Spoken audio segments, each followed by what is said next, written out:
listening to the Terra Nova Podcast Holiday Bonus Show. This doesn't take the place of our normal show. It's in addition to it. It's a bonus.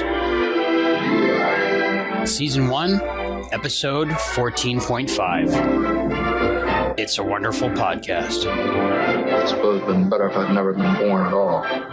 What'd you say? I said I wish I'd never been born. You've been given a great gift, George. A chance to see what the world would be like without you. Where is Mary? Where is she? Where is she? She's just about to close up the library. Don't you know me? What's happened to us? I don't know. You let me go. Mary, please. Oh, don't do this to me. Please, Mary. Help me. Where's our kids? I need you, Mary. Help me. I want to live again. I want to live again. I want to live again. And welcome to our holiday bonus show. This show is going to be all about the holidays, and in particular, the movie It's a Wonderful Life is taking the place of our normal Terra Nova episode.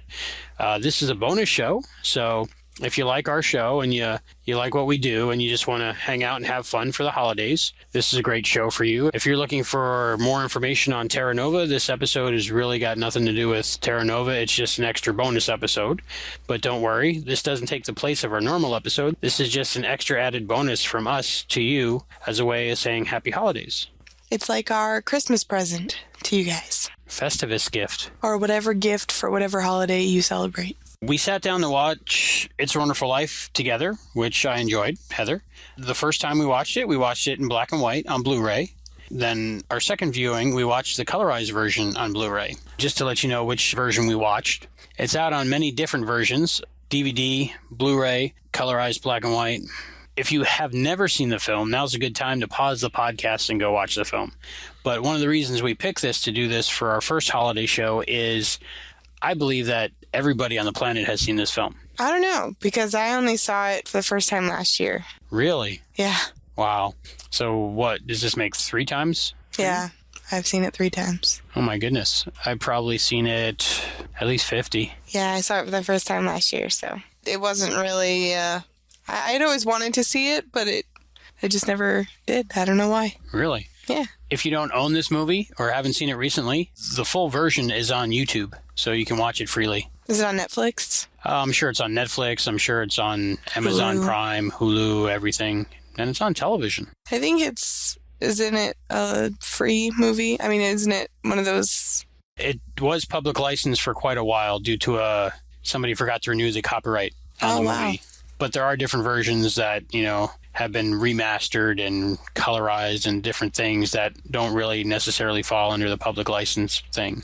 There are certain versions of it. As far as I understand, you can copy it and sell it all you want because it's legal. When we watched the special features on the DVD, it showed the previous versions and how blurry it was. And when we had just seen it on Blu-ray and how clear everything was, we didn't realize how clear it was until we saw the special features that were, when they showed it, you didn't see as nearly as many details, like the writing on the gravestone or a couple different things that you can totally tell the difference. So if you do have a chance to watch it on Blu-ray, I'm sure it goes on sale around this time of year.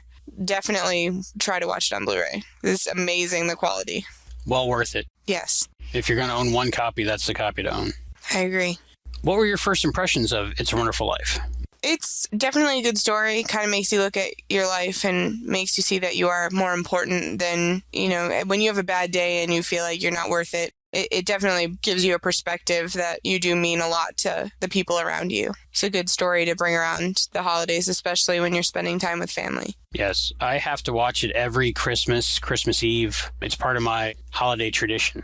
It's a very heartwarming story, and I just enjoy watching it. It makes me feel good. Probably for the reasons you said, because no matter how bad it gets, you still have to think about all the good things you have in your life and how things might have been different had your life not turned out the way it was.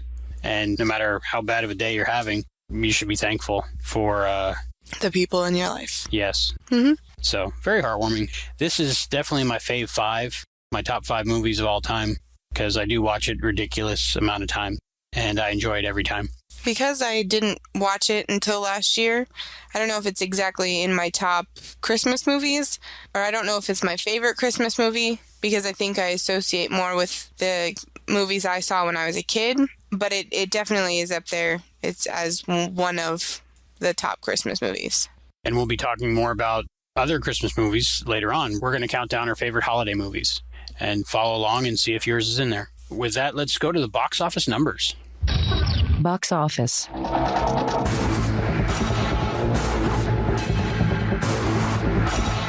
This movie cost $3.7 million to make. So in 1946, that was pretty expensive considering it was an independent film. And it only made $3.3 million. So it didn't do very well at the box office. So it actually lost money at the box office? Yeah. And it wasn't until I think it became public license that it started to become a more popular movie. I think I saw on the DVD special features, they have a little featurette about It's a Wonderful Life. I think Tom Bosley is the host of it. I watched that several times. I think they said part of the reason was it was a Christmas movie and it was released in the wintertime and everybody was cold and they didn't want to go see a movie about being cold in the wintertime and snow. So that might have had something to do with it. It debuted a week after William Wyler's The Best Years of Our Lives, which explained why this movie was a disappointment at the box office and at the Academy Awards. It was nominated, though.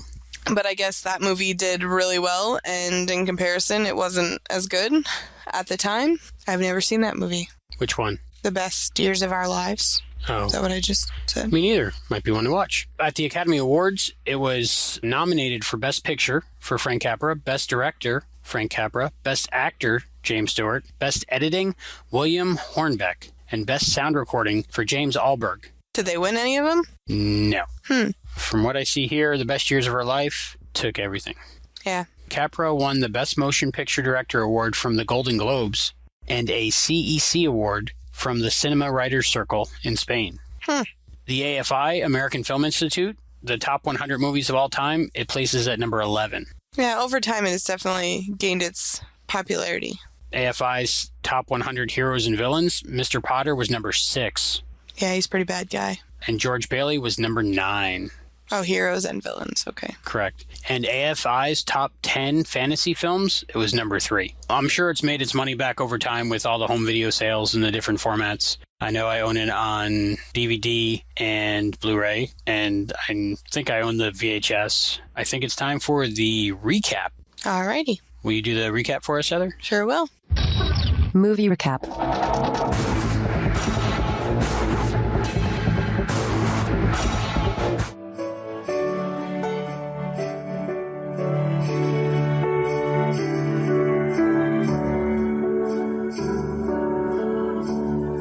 It's a Wonderful Life, 1946. Christmas Eve finds George Bailey deeply troubled. Prayers for his well-being from friends and family reach heaven. Clarence Oddbody, Angel Second Class, is assigned to save George and earn his wings. Franklin and Joseph, the head angels, review George's life with Clarence. At the age of 12, George saved the life of his younger brother Harry, who had fallen through the ice on a frozen pond, causing George to lose the hearing in his left ear. Later, as an errand boy in a pharmacy, George saved his grief-stricken boss, druggist Mr. Gower, by refusing to deliver a child's prescription Gower mistakenly filled with poison. George's dream has been to see the world. However, he repeatedly sacrifices his ambitions for others, waiting for Harry to graduate from high school and replace him at the Bailey Building and Loan, vital to the people of Bedford Falls. On Harry's graduation night in 1928, George discusses his future with Mary Hatch, who has had a crush on him since she was a little girl. Later that evening, George's absent-minded Uncle Billy and Harry break the news to George that his father has had a stroke, which proves fatal. A few months later, Henry F. Potter, a heartless slumlord and majority shareholder in the Building and Loan, tries to persuade the board of directors to stop providing home loans for the working poor. George talks them into rejecting Potter's proposal, but they agree only on the condition that George himself runs the Building and Loan. He gives his college money to his brother, with the understanding that when Harry returns, he will take over the Building and Loan. When Harry graduates from college, he unexpectedly brings home a wife, whose father has offered Harry an excellent job in his company. Although Harry vows to decline the offer as per their prior arrangement, George cannot deny his brother such a fine opportunity. George and Mary get married. As they are leaving town for their honeymoon, they witness a run on the bank that leaves the building and loan in danger of collapse. The couple quell the panic by using the $2,000 earmarked for their honeymoon to satisfy the depositor's immediate needs. Mary enlists the help of Bert, a policeman, and Ernie, a cab driver, to create a faux tropical setting for a substitute honeymoon in the same old house that Mary had dreamed of living in with George. George and Mary raise 4 children: Pete, Janie, Zuzu, and Tommy. George starts up Bailey Park, an affordable housing project. They and the other residents no longer have to pay Potter's high rents. Potter tries to hire him away, offering him a $20,000 annual salary, along with the promise of business trips to New York and Europe. George is tempted but turns him down. When World War II erupts, George is unable to enlist due to his bad ear. Harry becomes a fighter pilot and is awarded the Medal of Honor for shooting down 15 enemy planes, 2 of which were targeting a U.S. transport ship full of troops in the Pacific. Potter runs the local draft board. On Christmas Eve, 1946, Uncle Billy is on his way to deposit $8,000 for building and loan when he runs into Potter. He proudly shows Potter the front page article about Harry receiving the Medal of Honor. Uncle Billy accidentally hands over the $8,000 with the newspaper and Potter keeps it. When Uncle Billy realizes it's missing, a frantic search is started. With a bank examiner set to inspect the books that very day, a desperate George appeals to Potter for a loan to save the company. But Potter turns him down and swears out a warrant for his arrest for bank fraud. George takes his frustrations out on his family before storming off and getting drunk at a bar owned by his old friend Martini. He crashes his car into a tree during a snowstorm. George staggers to a bridge, intending to commit suicide, feeling he is worth more dead than alive because of a $15,000 life insurance policy. Before he can leap in, however, Clarence appears and jumps in first and pretends to be drowning.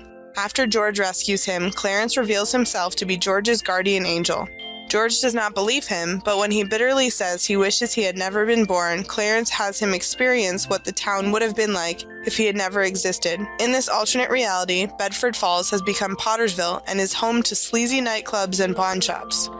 Bailey Park was never built. Gower was sent to prison for many years for poisoning the child because George never existed to intervene, and is now a derelict. Martini no longer owns his bar. George's friend Violet Beck is a dancer at a local club who gets arrested. Uncle Billy has been in an insane asylum for years. Harry is dead, since George was not around to save him, and the soldiers Harry would have saved in the war also died. Mrs. Bailey is a bitter widow running a boarding house, and Mary is a spinster librarian. George ends up badly shaken by these experiences and flees back to the bridge, begging God to let him live again. His prayer is answered. When he runs home joyously, the bank examiner and policemen are waiting there to arrest him. Just then, Mary, Uncle Billy, and a flood of townspeople arrive. With more than enough donations to save George and the building and loan, George's friend Sam Wainwright sends him a line of credit for $25,000 via telegram. George's brother Harry also arrives from Washington, D.C., having abandoned a banquet held in his honor and flown during a blizzard in order to help his brother, and leads the town people in singing Auld Lang Syne in George's honor. George finds a gift from Clarence, a copy of The Adventures of Tom Sawyer with the inscription, "Dear George, remember no man is a failure who has friends. Thanks for the wings. Love, Clarence." A bell on the tree rings, and his daughter Zuzu remembers that it signifies that an angel has earned his wings, these being the wings of Clarence Oddbody. George happily confirms this, now realizing that, while he didn't get to follow his dreams of world travel, he truly has a wonderful life.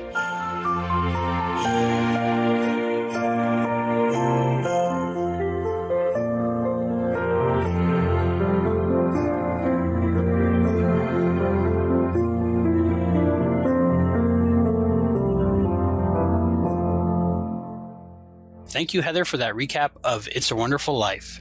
You're welcome. It really refreshed in my brain because it has been a few hours since I've seen the film. What were your thoughts on It's a Wonderful Life? I really enjoyed the movie. I do have a couple favorite parts of the movie, which I'm sure everybody has the same favorite parts. But I think my favorite part of the movie, before I get started on my little points on my notes, I love the whole part where they're flirting and he says he's going to lasso the moon and she loses her robe, and that whole part is just adorable. So that was probably my favorite part. I love their chemistry, and you can tell that the actors had good chemistry too, because the scene is just so believable, and the guy standing up telling them to kiss. I mean, that whole scene is just my favorite. A little risque for the time, maybe. Yeah, but when he goes to hand her back the robe and then kind of realizes that would probably not be the smartest decision, and that's just my favorite part. It's just funny and romantic, and the whole scene is just perfect. Very funny part. I'm sure a lot of guys would love to be in that situation, and it's one of the funnest points in the movie right before one of the worst parts of the movie. Yeah. That was good writing and directing on that. Throughout the movie, I thought it was kind of strange, the ages of the actors. Because if you notice, George is getting ready to go to college, and he kind of looks like he's 42, and he's getting ready to go to college. So throughout the movie, I kind of tried to pay attention and track the ages. So I'll try to talk about that as I go along with my notes. The first time I watched the movie last year, I didn't realize until I rewatched it this year that it started at the end. I know that sounds silly, but I had no idea that at the end, the voices of the people asking for help for George are, in fact, the people that love him but I didn't even think about that the first time I watched it. You're not really watching for those things the first time you watch it. So when I rewatched it this year, I realized that it was, in fact, starting at the end, and they were just retelling the story to Clarence. But that wasn't what the story was about. It was about that last day, which is crazy because if you think about it, it doesn't take place over his whole life. It just takes place in one day, but they're retelling it, which I had no idea the first time I watched it. I didn't see it like that. So that was really cool that they did it like that as a story perspective. Yeah, I remember you saying, what did you say? They Tarantino did it? I think that's kind of the phrase now, Quentin Tarantino, where they show you the end and then they show you how they got there. Yeah, and I'm familiar with that reference from different commentaries, especially like Alias. They did a lot of Tarantinos. It's cool to realize that he wasn't the originator of that it happened a long time before that. Yeah. So that's become the phrase, but it was happening before he was around. So we might say they capered it. Yeah, right. I don't know if anybody would catch on to that, though. No. So I was kind of looking at the way they were doing the stars blinking as the angels. How do you think they did that? I mean, do you think that was like kind of a cartoony move, or It might have been. Like an animation thing? Everything back then was physical, mostly, that I know of. I don't know how they did it, but I'm thinking like blinking lights behind a sheet of plastic that was painted. Oh, maybe. Something as simple as that. I mean, it looks pretty good for back then, but I just didn't know if it was a visual thing or if they drew it, because it kind of just goes back from... It's a lot of still frames. It's not exactly animated. Yeah. It's still frames. It might have been they shot different pictures and switched them back and forth. When they get to those, they look like different galaxies as talking angels, as a way to visualize it, I guess. As they're going and moving in on them, they kind of go over the moon with the camera into space, and the moon is like a physical model. So, I don't know. It'd be interesting to see how they did that. But for the time, it's really amazing. The whole yeehaw thing starts when they're children. Oh, hee-haw, hee-haw. Yeah, that whole thing starts in the beginning of the movie when they're on the sleds, which I didn't catch on to that. The second time I watched it, I realized it continued through the movie about halfway through to the end, but I didn't realize that it started when they were kids. So I realized that the third time I watched it, that even before Sam Wainwright went down the sled, he did the whole fingers in the ear thing and did that. So I thought that was kind of cool that it went through the whole movie as like a running thing, joke between friends, like an inside joke kind of thing. Yeah, I don't know if it was a popular thing at the time that they did. I don't know if it was like a movie reference or a cartoon reference that all the kids were doing back then, or they just happened to make up that thing amongst their group. But Sam Wainwright definitely as a character continued that all the way through. So Sam Wainwright, almost a real tragic character. I'll talk more about that later. Okay. They had pretty good child actors. They were shooting the pharmacy scene, and I was thinking about that. I was like, you know what? These are really good child actors. I don't know how many times they shot the scenes, but as far as what the finished product was, they did a great job. The child actors, yes, because really they're responsible for getting you hooked into this movie. By the time we get to adult George Bailey, you're already enthralled in the story because of the bloody ear and everything that young George Bailey did. He was as good I think, on the level of the other actors. And if that actor hadn't been that good, the whole movie might not have worked. But even the girls in the pharmacy with Violet, who portrayed her character so well as a little girl, that when she's older, she's the same character. I mean, literally, it's the same character older. And that doesn't always happen with child actors. So that was really cool to see her. She was a flirt back then, and she's a flirt still. And that's just the way she is. And it was really cool to see her as a kid being the exact same character. The same with Mary. I mean, her devotion to George and her love for George, it was just evident in her child's portrayal as it was in her adult portrayal. To me, you could actually feel the emotions that the children were having as they were doing those scenes. They weren't just like reciting lines. They were excellent actors, especially for their age. One of the documentaries I saw on It's a Wonderful Life said that Frank Capra had an almost magical ability to cast the perfect actor in the perfect role. And I really believe that in this movie, he did an amazing job. There were other people up for the roles, the original roles. Really? I don't have them. I wasn't even going to talk about that, but now that you say that, there were other people that were up for, I know, Mary's role and James Stewart's role. And while we're talking about this, Lionel Barrymore had to convince James Stewart to take the role of George, despite his feeling that he was not up to it so soon after World War II. Oh, I remember seeing that he had just gotten out of the war. Yeah. Back then, it didn't matter who you were drafted. Jimmy Stewart drafted. Jean Arthur was Frank Capra's first choice for the part of Mary. However, she declined the role since she was already committed to a Broadway play. Whoops. Yeah, right. Good for us, though. Donna Reed's amazing. And Vincent Price was considered for the part of Mr. Potter. Vincent Price. That might have been like a spookier Mr. Potter. I like Lionel Barrymore in it. Do you know who Lionel Barrymore is? To our generation, at least? No. Drew Barrymore's grandfather. Oh, I guess that would make sense. Yes. So if you kind of look at him during the movie, you can see little traits of his granddaughter in his face. You can definitely tell they're related. If you know. If you didn't know, I don't think you'd know. Yeah, because I didn't know and I didn't see it, but I wasn't looking for it either, so I guess you're right. On your fourth watching of it. Yeah, next year. Next year. Okay, Christmas. I'm going to watch it on Christmas. Maybe Christmas Eve. Maybe Festivus. So when you watch it in black and white, you follow the story. You follow the characters and you follow the story. When you watch it in color, it was a little weird at first because you have to get used to the colorization. Because, I mean, if you've seen colorized photos, it's pretty much the same thing. But once you're about halfway through, you forget that it's been colorized. But I noticed so many more details in the colorized version than I did in black and white. Like, I saw things that I didn't even know existed in the movie. Like, I saw the things behind George in the pharmacy. I saw there was huge stacks of cones, which I didn't notice. Of course that makes sense, but I didn't notice them. And I saw the Coca-Cola girl, which, another point, was not even around in 1919. It wasn't made until 1939, so that's kind of a little continuity error, Patrol. Continuity error? I don't know if it's like fact error or the wrong year error. I don't know. But just because I didn't even see it in the black and white version, but I saw it in the color version, and when I was looking up information on the movie, I realized that wasn't even around then. I'm going to say we can explain away a lot of the errors like that because we're not actually seeing what happened. We're seeing the story being retold, and they're helping him to see it, so it might just be...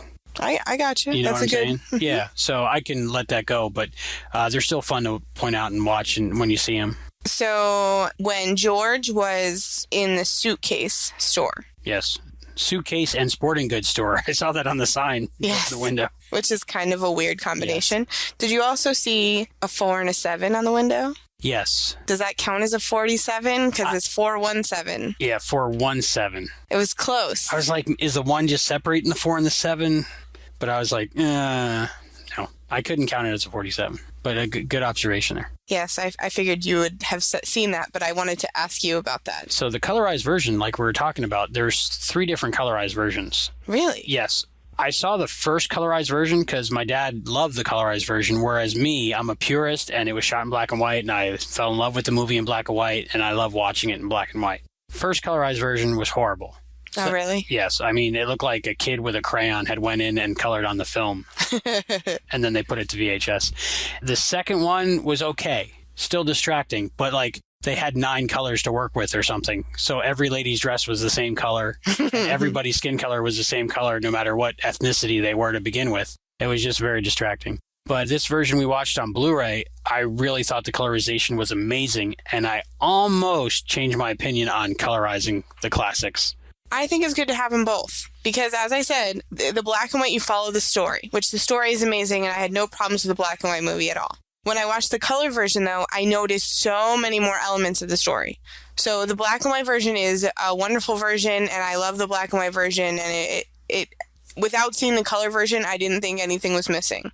But seeing the color version, I am so detail-oriented that I loved seeing the extra things. I loved seeing the things in the background that made the story come to life. Because, I mean, back then, the quality of their productions weren't as good as what we see now on Blu-ray. So they could have left stuff out, but seeing the detail and the quality of the things in the background just made me so happy and made me more intrigued in the story. And so I do like both versions for different reasons, because the black and white version, you get so into the story and all you do is follow the story. But in the color version, I love that you can see details.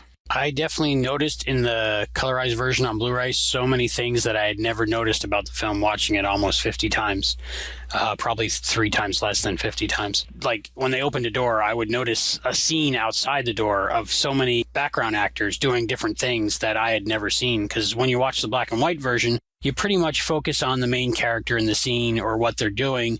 And I don't know if it's because I was raised on color television, but like the black and white ones, you just like blur it all together and the background is gray in your head, maybe is a way to explain it. Because you really only see the characters. Like you really only focus on, if there are 2 characters on the screen talking, you're focusing on the characters talking. If it's in color, you see the whole scene. I mean, it's not that I didn't notice the things in the background before when it was black and white. I mean, I saw if there was a couch, I saw if there was a table. I mean, I saw all those things. But for example, when they're having dinner, and Harry goes to the kitchen and is carrying things out of the kitchen, I thought he was carrying plates because he said he needed plates. And I was thinking he was carrying plates. Like, I literally thought that's what he was carrying.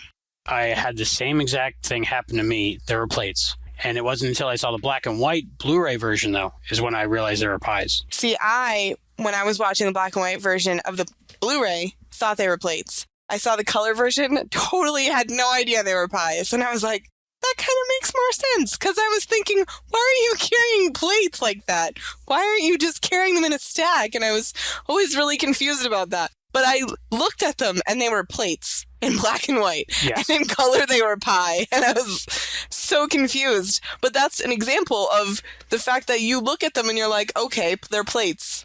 They're totally different objects. And you don't realize that until you're looking at it in color, which is crazy. Speaking of those pies were huge back then. They were like 13-inch dishes. I don't know.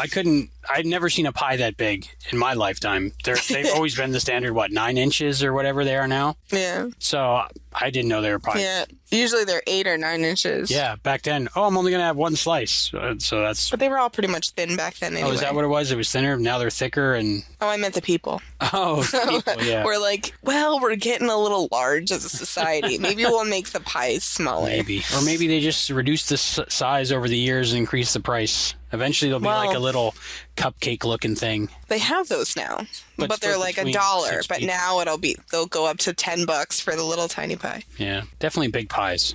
At the point where Harry is graduating high school is when I started being annoyed by the age factor. I looked at the whole situation and I said, how is it that he's about to go to college? He can't be that much older than his brother. Why does he look like he's 42? So, as I said earlier, I mapped out all the ages throughout the movie. In 1919, he was 12. So when the movie starts, he was 12. They stated that. So I kind of went through the ages like that. So in 1928 is when the graduation was. He's 21. Totally doesn't look 21. But 21 is a believable age to be starting college, considering you took a couple years off. So that works out, 21. But I thought he was at least in his 30s. How old was he during the actual filming of the movie? He was 38. 38. He looked young for 38 to me. But in the end of the movie, he played George at 39. Okay.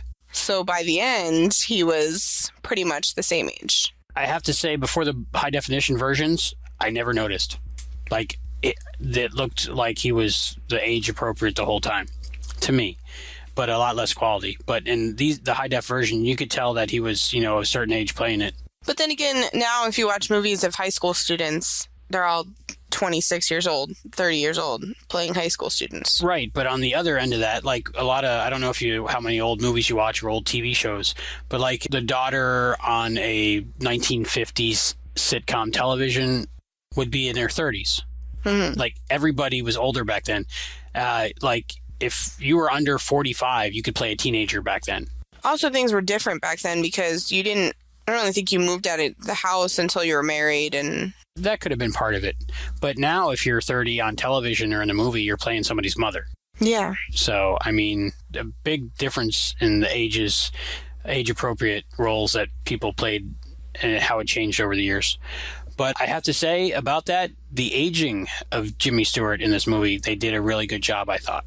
Because at the end, when he's having his bad day, which is the day that actually stuff takes place, the Christmas Eve of, was it 46 or 47? 46. The Christmas Eve of 1946, when it takes place, he looked old. In fact, which is weird because he's only supposed to be 39 in the movie. I think it has a lot to do with the stress. Could be. But did you notice that, like, his hair is painted? Yeah, in the high-def version, I noticed that. But, But all of them were, not just his. Everybody's hair was painted when they were supposed to look older. How old was Donna Reed during the shooting of the movie? 25. 25. She was beautiful. Yeah, yes. She was very pretty. So he's sitting at the table with his dad, eating dinner, and he describes everything he doesn't want, which totally maps out his whole life, which was really sad for me, because he's like, I don't want to do this. I don't want to be this person. I don't want to live like this. And that's exactly how his life plays out, which is a little foreshadowing. It's almost like the whole Total Recall movie, where they tell you everything that's going to happen in the first 2 minutes of the movie. They tell you the whole movie and how it's going to end and everything. But you don't realize it because you just dismiss it until after you've seen it before. So that same thing, they tell you what's going to happen without telling you. Yeah. So are you an only child? Do you have siblings? I have brothers and sisters, and I am an only child. Explain that to me. Both of my parents were married before they met each other to other people. They got divorced, or they had children, they got divorced.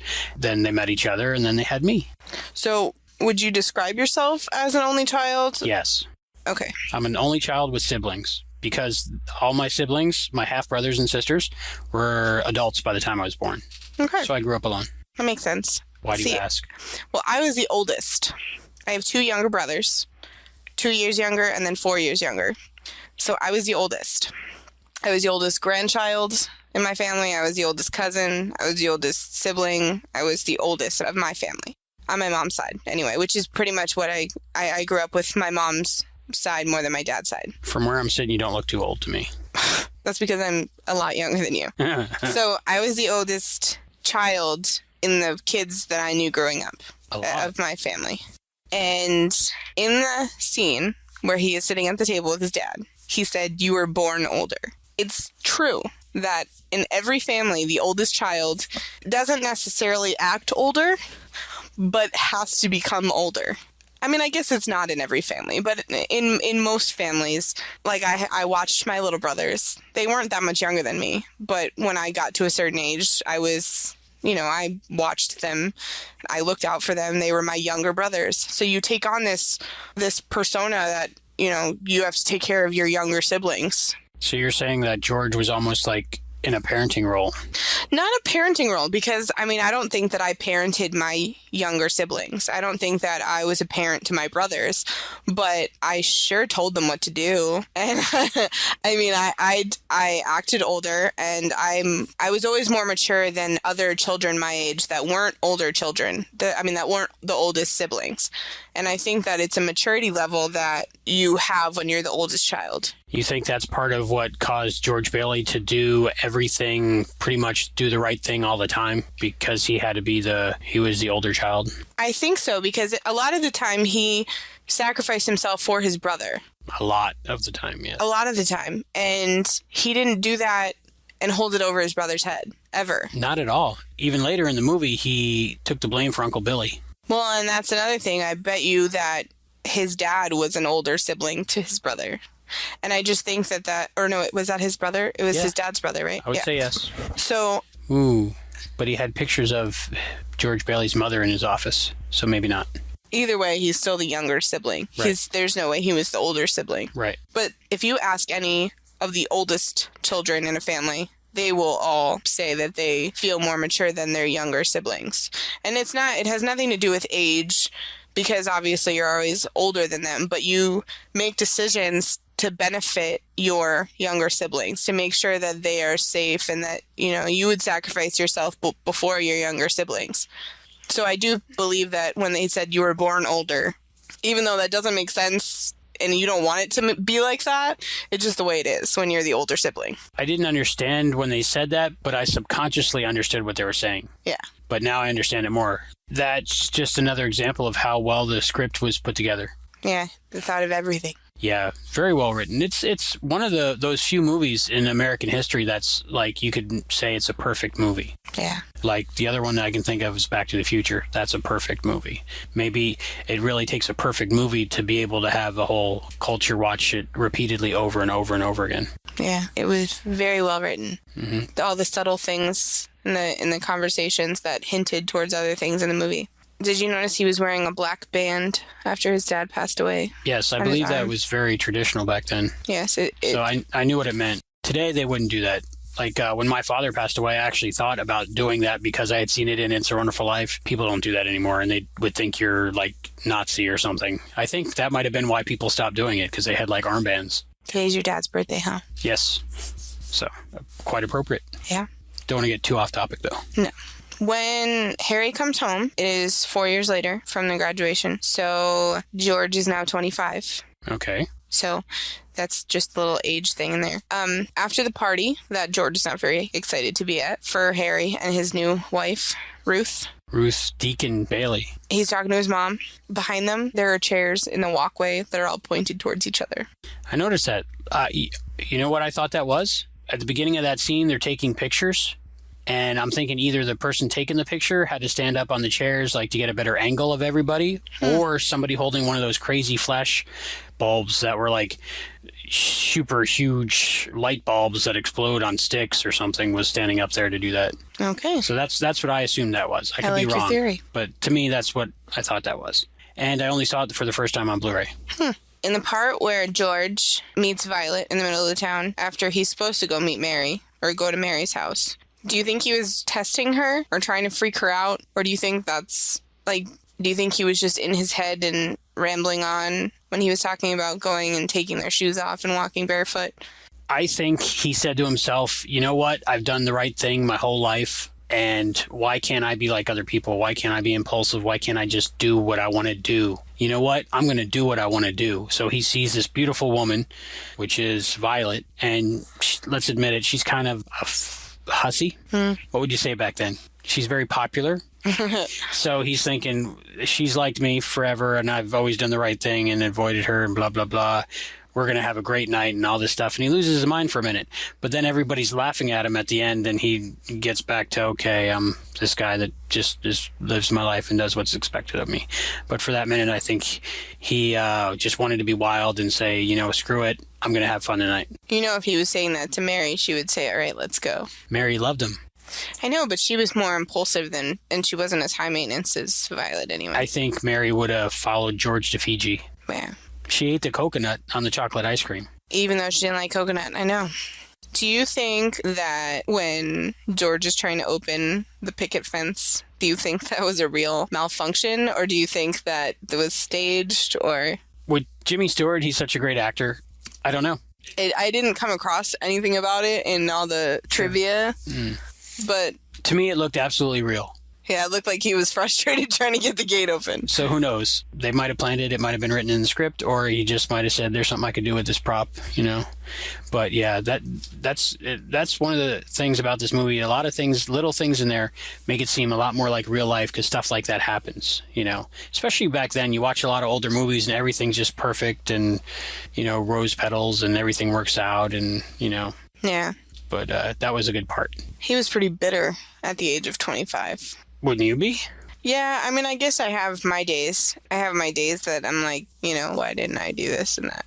But I guess he just didn't see all the good things that were around him. But yeah, he was pretty bitter. He was pretty angry. Well, he was focusing on what he didn't have instead of what he did have. And that's the whole lesson of the movie, is focus on what you do have, accentuate the positive, and don't worry about the negative. Yeah. But everybody has those days where they feel like the world's against them. Oh, sure. Everybody. So it's a real everyman story. Yeah. But I don't think it made him feel better that her mom was not very excited about him being there. I think that's most mother-in-laws. Well, they always want their daughter to marry some rich guy. And Sam Wainwright, he didn't have much personality, but he did have money. girls don't usually like the boys their moms pick out anyway. So she might have been reverse psychology in her. No, she wanted her to marry the rich guy, but as you saw, he was already with another girl. He was on the phone, so. Yeah, he was. I wrote that down, actually, because I was like, hey, he's saying, what are you trying to hit on my girl? Well, he's got another girl in another city, yeah. Did you know they filmed those two scenes at the same time? Really? Wow. With them on the phone. Again, makes it more real. Yeah.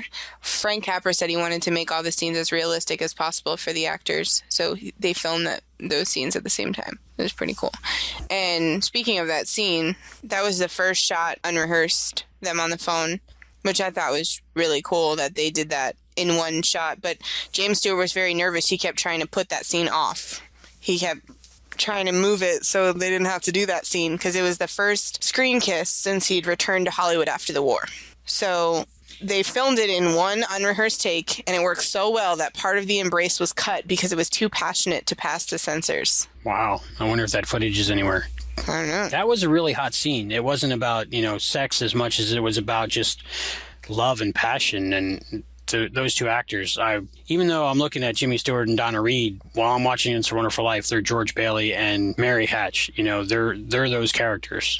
Yeah, that was a good scene, and it's even cooler to think that it was very natural, that it was set up that they had to just use the one phone, so they were that close, and it just came that natural to them, that scene. I think I remember hearing about that scene in particular, that the script supervisor, which makes sure all the lines are said and stuff like that while they're filming the movie, said that the scene was great, but they missed a whole half a page of dialogue. And then Frank Capra replied something to the effect of, with acting like that, who needs dialogue? Yeah. I mean, if they would have reshot that scene and didn't include that, that's part of what made the movie. Yeah, well, that was so natural that they didn't need, like they said, they didn't need the dialogue. That made the whole part. Mm-hmm. So as I was watching the movie, I was wondering if martini, what came first, the drink or the movie? I always wondered that. Do you grow up being born a martini and then you got to open a bar? Or did the drink come after that? I don't know. Well, the drink was started in the 1800s. Oh, so the drink did come first. There's they don't know where it originally started, but the name started from Martinez. Oh, that makes sense. So it was either a person named Martinez or in the town of Martinez, a bartender in town. So that's what I found on Wikipedia. So, but yeah, as I was watching the movie, I said, I wonder if that's where martinis came from, or... Well, you never know. Yeah. So, the second time I watched it in black and white, I didn't know that there was main cast at the wedding. I mean, that makes sense. But, Gower's at the wedding, and the secretary's at the wedding. Yeah, color version is the first time I've seen anybody at the wedding that I recognized, and the whole cast is at the wedding. Like you said, Gower, and then I noticed Violet was there. Mm-hmm. And that's the first time I've seen her. So you definitely notice a lot more in color. I didn't notice Violet there, but I noticed the secretary was there. She was right behind George, and I think you can, if you read her lips, when they're driving away, the bride and groom are driving away, you can read Violet's lips, and she says, "Goodbye, George." Oh, really? Yeah. So I think that was kind of like her saying goodbye to that possibility of a relationship. So in the colorized version, yes, the money looked like Monopoly money. I don't know. Did money actually look like that color green back then? When they're in the car counting the money or flipping through the money, it's like pastel green. Well, that's in the colorized version, yeah. It's the wrong color green, maybe. I've seen older bills, and they look the normal green that we got. Well, not nowadays, but we had 5 years ago, 10 years ago. Yeah. But I don't know if it was even the wrong size, unless Donna Reed was freakishly small. They were huge. They were huge bills, but I don't know if it was because that's how big the money was back then, or just It was because emphasized because it was $2,000, so the bills were bigger. in tens, by the way. Yeah. $2,000 in tens. Money might have been bigger back then. I've seen some old bills, but they were all the same size and pretty much the same green, maybe some gray in there. Well, they couldn't have all been 10s because he was giving out 1s and 5s, and because he gave out $17.50. Yeah, I was wondering how they did that with all 10s, but every bill I saw was a 10, but that was me. Who knows? Yeah.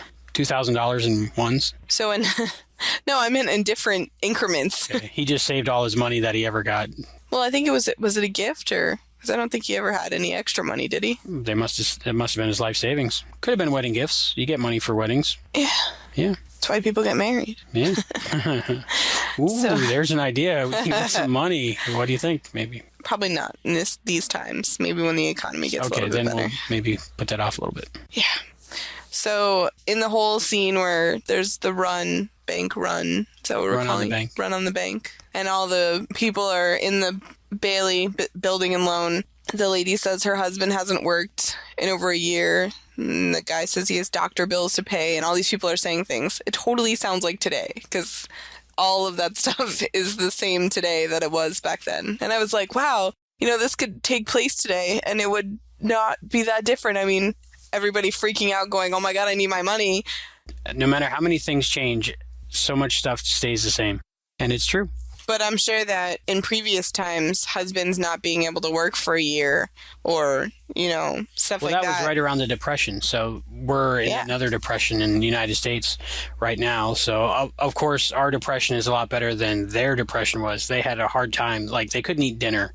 Yeah. They were food rations. Yeah, food rations, all kinds of rations. And they were following around trucks that hopefully would drop off some potatoes as they went down the road. So, they would have dinner that night. People sold pencils. Yeah. Our depression right now is, how am I going to pay my iPhone bill?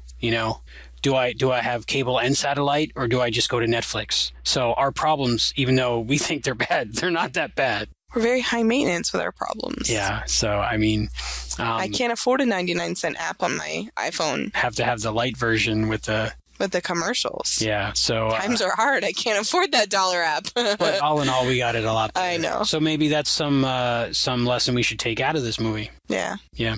It could be worse. It could be a lot worse. We could be chasing trucks looking for potatoes and oranges to fall off on the side of the road.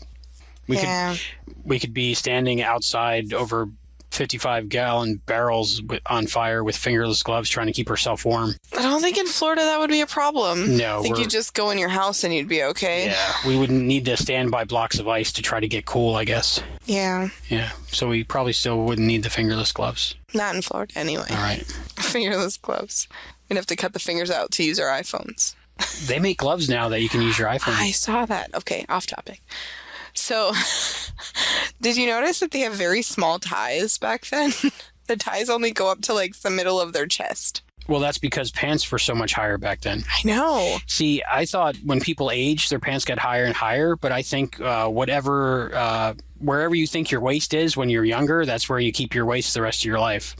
Nowadays, our society's a lot more fuller in the belly region, so we keep our waist a lot lower. So pretty soon it's going to be like those people who wear their pants around their knees, be like, what waist? I don't know. I wear my pants down here. Yeah, I see that a lot. That still gets me. I don't know. But it was weird because they didn't look like ties. Not that we know of. In the Blu-ray version, you can see they're kind of like frayed material. I never looked at the ties. Maybe in the colorized version towards the end, I noticed when George Bailey was having the bad day that his tie was really colorized well. Yeah. I didn't have any problems with the colorization of the film at all. But I just thought it was interesting that the ties don't look like the ties we have now. They look like fabric that is tied a certain way to look like a tie, which is probably where it started anyway. But yeah, I don't know. Most of my ties have Star Trek things on them. I didn't know you had ties. Yeah, they're silk Star Trek ties. Wow. But I don't wear ties. I was going to say, I've never seen you. And they kind of make your head hurt because you're tying something around your neck. Probably not a good idea in general. You don't tie it that tight that it would hurt your head. Anywho. So I noticed the wedding cake in the color version. They had a wedding cake on their table in their little makeshift honeymoon suite. And I love the chicken spinner. I don't even know. Rotisserie. I don't even know if it's chicken. Maybe it's hen. I don't know. But I love that. She was very creative. She MacGyvered it. She totally MacGyvered it. That was pretty cool. I liked George Bailey's eyes when he was like looking around the 320 Sycamore home, the Bailey home, and he's looking at that and he's like, "Wow, that's pretty cool," because the chicken's rotating, and then he looks like in the bedroom and he sees like the bed all set up for what's going to happen on the wedding night, and his eyes just went so crazy wide. He was like, a little excited. Yeah. So I guess they did wait till marriage probably. So Potter kind of played like the devil in this movie. Like, you've heard of making a deal with the devil. Right. And, you sell your soul to the devil. Mm-hmm. It sounds great at the time, but you got to pay for it later. Right. And when he was in Potter's office and Potter's offering him all this money and making it sound so lovely and he's being all nice, I was like, he's playing like the devil in this story. He's playing, this painting a pretty picture over something that's really not good. And not that I necessarily, think that, I don't know if that's where they were going with it, but it was like making a deal with the devil. And he realized he was falling for it. And then he was kind of like, what am I doing? Oh, when he shook his hand and realized I'm shaking Henry F. Potter's hand? Yeah, I just made a deal with the devil. Never mind, I take it back. Yeah. So I thought that was kind of a cool... There's not many men that wouldn't take that deal. Yeah. But then again, on $20,000 a year, I wish I could go to Europe. Because I think that would be awesome. Times were different back then. Yeah. $20,000 a year isn't so good right now. Did you notice that everyone else has pictures of family, parents, etc. on their walls except for Potter? He has a self-portrait. Kind of shows you more about his character. Yeah. Well, I think they said part of the movie he's a cold man and, all you care about is yourself and stuff like that. So that perpetuates it. Yeah. The last time I watched it on the colorized version, I did look at a lot of the photos on the walls and who they were and how they were related to the other characters. Mm-hmm. Very well done. So when George is having a bad day after after the whole Potter thing and whatnot, and he comes home and he asks Mary, why did you marry me, and all that stuff. She foreshadows to say that she wouldn't marry anybody else and she'd become an old maid. She didn't want to be with anybody else. And when he's not there, that's what she does. She doesn't marry anybody else. In the alternate reality, she is an old maid. Yeah. So without George, she didn't marry anybody else. She didn't fall in love with anybody else. She didn't fall in love with Sam Wainwright. She became an old maid because George wasn't there. So George was literally the only man for her. So maybe George was her soulmate and she never met him. Yeah. I have to say, even though they tried to make Donna Reed look frumpy, she still was pretty hot. She had that hot librarian thing going on. Hot librarian. So Uncle Billy's forgetfulness was set up all for one moment. So you didn't go, why didn't he remember he stuck it in the newspaper? Because I'm sitting there going, why didn't he remember to stick it? Oh, because, when you leave something behind, you rack your brain and you go, okay, well, and they even tried to go through step by step, and he didn't go, I talked to Potter and I had the money in my hand, and Potter's an evil person. He probably has the money. They didn't really think about that. It wouldn't have been good for the movie if he did. But Uncle Billy's forgetfulness, I have to say my perception of that changed over time because I started watching this movie at a very young age because they play it every Christmas, on television. And for most of my life, I just thought, wow, he's forgetful, maybe senile, maybe he just, has problems remembering things, But as I'm an adult and watching this film over the last year or so, actually, I noticed him drinking all the time. Every shot that he's not forgetting something or playing with an animal, he's drinking. Yeah. I have less sympathy for the character. I don't think of him as much as a forgetful person anymore, as much as I just think of him as a drunk. Yeah. Well, I guess back then drinking wasn't really as big of a problem as it is, or as frowned upon as it is now. Oh yeah, drinking and smoking was recommended by doctors back then. Well, except I guess in the Prohibition, which came I think after that. But before that. Before that. Not after that. Prohibition was before the Depression. Yeah. Prohibition was before the Depression. So. Yeah. I used to think he's just forgetful, but now I realize he was just drunk all the time. So I would be mad at him too if he lost $8,000 because of his drinking problem. Well, when he's drunk at the party and he goes to and he knocks stuff over, that was a goof on the cruise part, right? Really? I heard about that a little bit. I think maybe in a commentary or documentary. Yeah, one of the stage hands or one of the stage crew actually knocked something over as he was walking off set, and they just kind of ran with it. And I think he got like a $10 bonus for sound improvement or something like that. Yeah, and Jimmy Stewart's reaction was actual real reaction. It's a natural reaction. Yeah, that was cool. A real smile. He was really amused by that. Speaking of drunk Uncle Billy and his crazy animals, didn't notice the dog the first time. Well, in black and white. Didn't notice the dog. Noticed all the other crazy animals, like the squirrel and the bird and the everything else. But I didn't notice the dog, which was actually more of the normal animals that he had. Yeah, I didn't see the dog until you pointed out the dog. And I was like, what's the dog doing in there? Because I saw the hamster, I saw the raven, I saw there's like a squirrel. Yeah. Yeah. But I didn't see the dog sitting on the chair, which is pretty obvious sitting on the chair. I mean, but I didn't see it in the black and white version. And he was jumping around and wagging his tail. I'm thinking maybe, like Star Wars, they went in there and added CG characters, maybe. I don't think so. You don't think so? No. So, yeah. I just think he's more noticeable on a green chair than a white dog in a gray background on a black chair. Yeah. As far as we were talking about photos and stuff, at the Bailey household, they have a picture of Abraham Lincoln on the wall. Did you see that? Yeah, I saw that. He had his whole family over his workbench area, and then he had Abraham Lincoln. Which was framed and all the rest weren't. Huh. It was kind of weird. But, and I was like, no, not the right era. It's not like... No, it wasn't the president I know, at the that's time. what I'm saying. Like, it was just weird that was who he had. I'm sure back then there weren't many, famous people. Like, you wouldn't have a picture of James Dean on your wall back then. Did you notice that he was crying in that scene also? Yes, another great actor. But I didn't notice him crying in that scene until it was color. And the same with the bar scene when he was praying. He starts crying, and according to IMDb, that's a real shot. And it was reframed to get closer because that whole scene moved James Stewart so much that he actually broke down and started crying. And Frank Capra actually reframed it to get closer to his face so you could see his facial expressions. Oh, wow. Have you seen anything else Jimmy Stewart did? No. I've seen, I'd say 4 or 5 other ones of his movies, and he's kind of like our generation has Tom Hanks. About the same thing. Any movie he's in, very believable, very great actor, you're not going to be disappointed at all.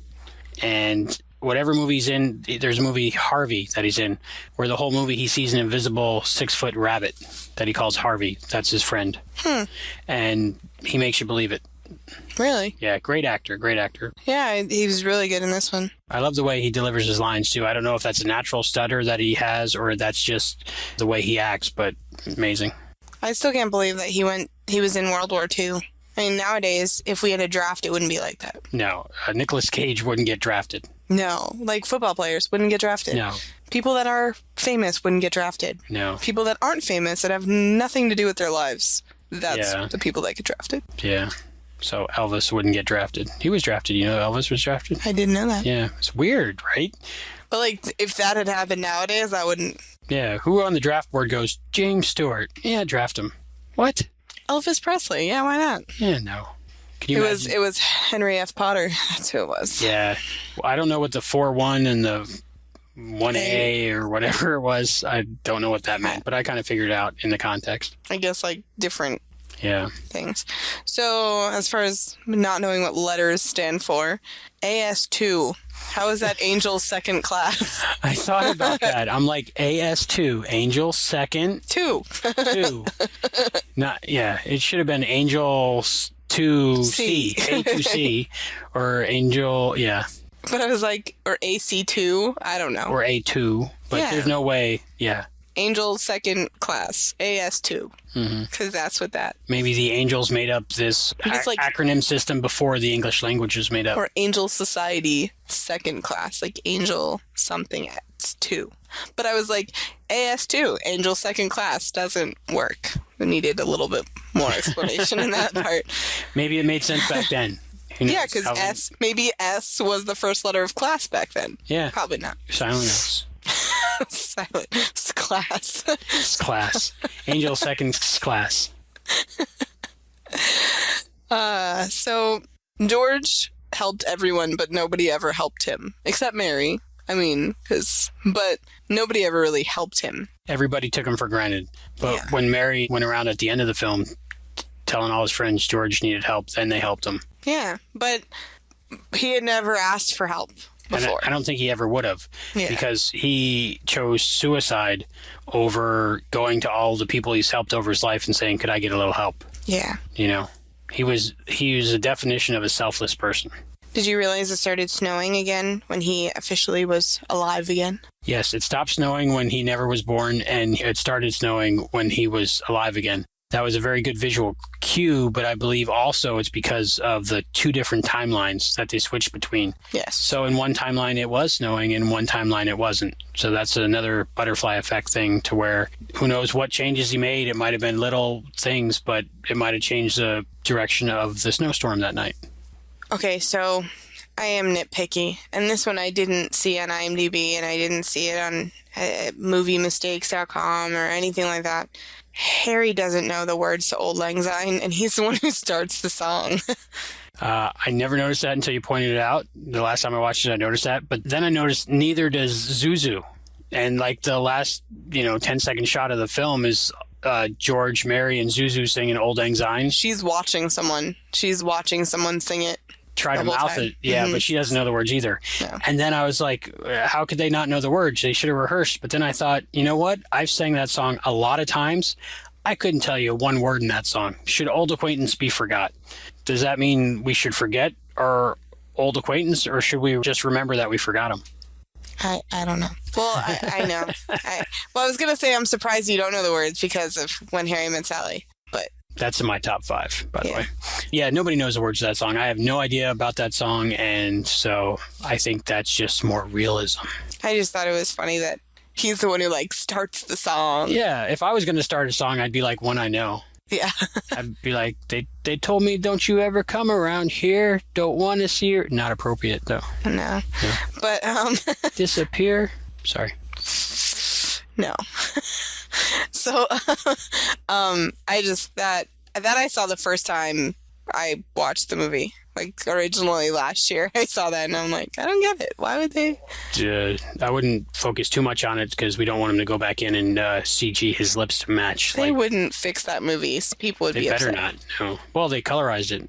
So, now that I'm done with my little notes, I want to point out that moviemistakes.com and IMDb did have a couple more things that I'd like to share with you. All right. So when Clarence and George get thrown out of Nick's, it's not Martini's, it's Nick's. So when Clarence and George get thrown out of the bar, they switch positions by the time they land in the snow. Oh, really? So I guess they start out on one. They have a picture of it on moviemistakes.com.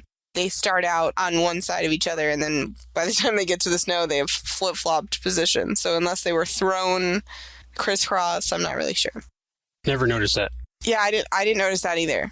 When George goes to Building and Loan, and Harry's on the phone, he has a wreath on his arm. He takes the wreath off his arm, and then the wreath reappears on his arm magically, immediately. So that's definitely a continuity error. So that is a continuity error. You're making me watch this film again. Well, when we watch it for Christmas, then you can... Okay, so we're going to watch it for Christmas?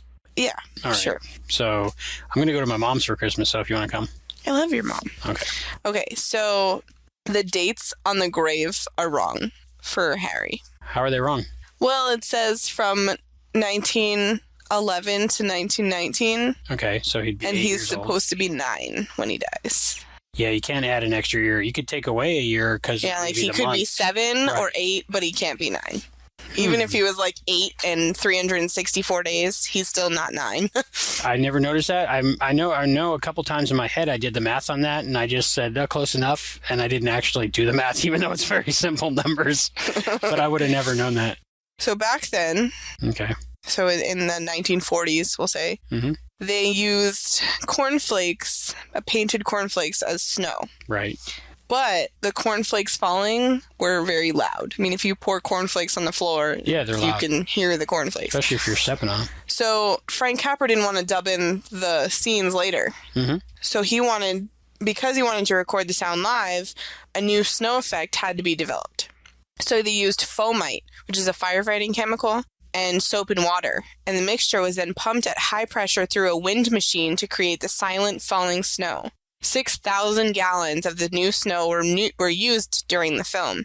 And the RKO Effects Department received a Class 3 Scientific or Technical Award from the Motion Picture Academy for the development of the new film snow. Oh, wow. It looked like real snow to me. A few parts I was kind of like, there shouldn't be snow on the side of the vehicle, but for the most part it was pretty good. Because, I mean, the front of the car is round and there was like spots of snow sticking to the side, which I've never seen that before. But the only time that to me it didn't seem like snow was when people were sweating in the snow. Yeah, but it was during a heat wave. Yeah, and watching the documentary on the DVD version of it, they said it was during a heat wave. So even though it looked cold, it was very hot. Yeah, well, James Stewart, especially on the bridge, is sweating. Yeah, but visibly. You can attribute that to just how bad of a state he was in, you know. Who knows, he might have had, the character George Bailey might have had a bad cold at the time too, and, you know, high fever or something like that. Or like it's melted snow. I don't know. So, did you know the gym floor that opens up above the swimming pool is actually a real floor? It's at Beverly Hills High School in Los Angeles. 90210. Cool, huh? Yeah. I didn't know that was... I thought that was like a set. I didn't know it was actually a real gym. Oh, speaking of a set, did you know that the whole Bedford Falls was a set? One long set. I think they said on the DVD the longest set made at that time. It was constructed in 2 months and was one of the longest sets that has ever been made for an American movie.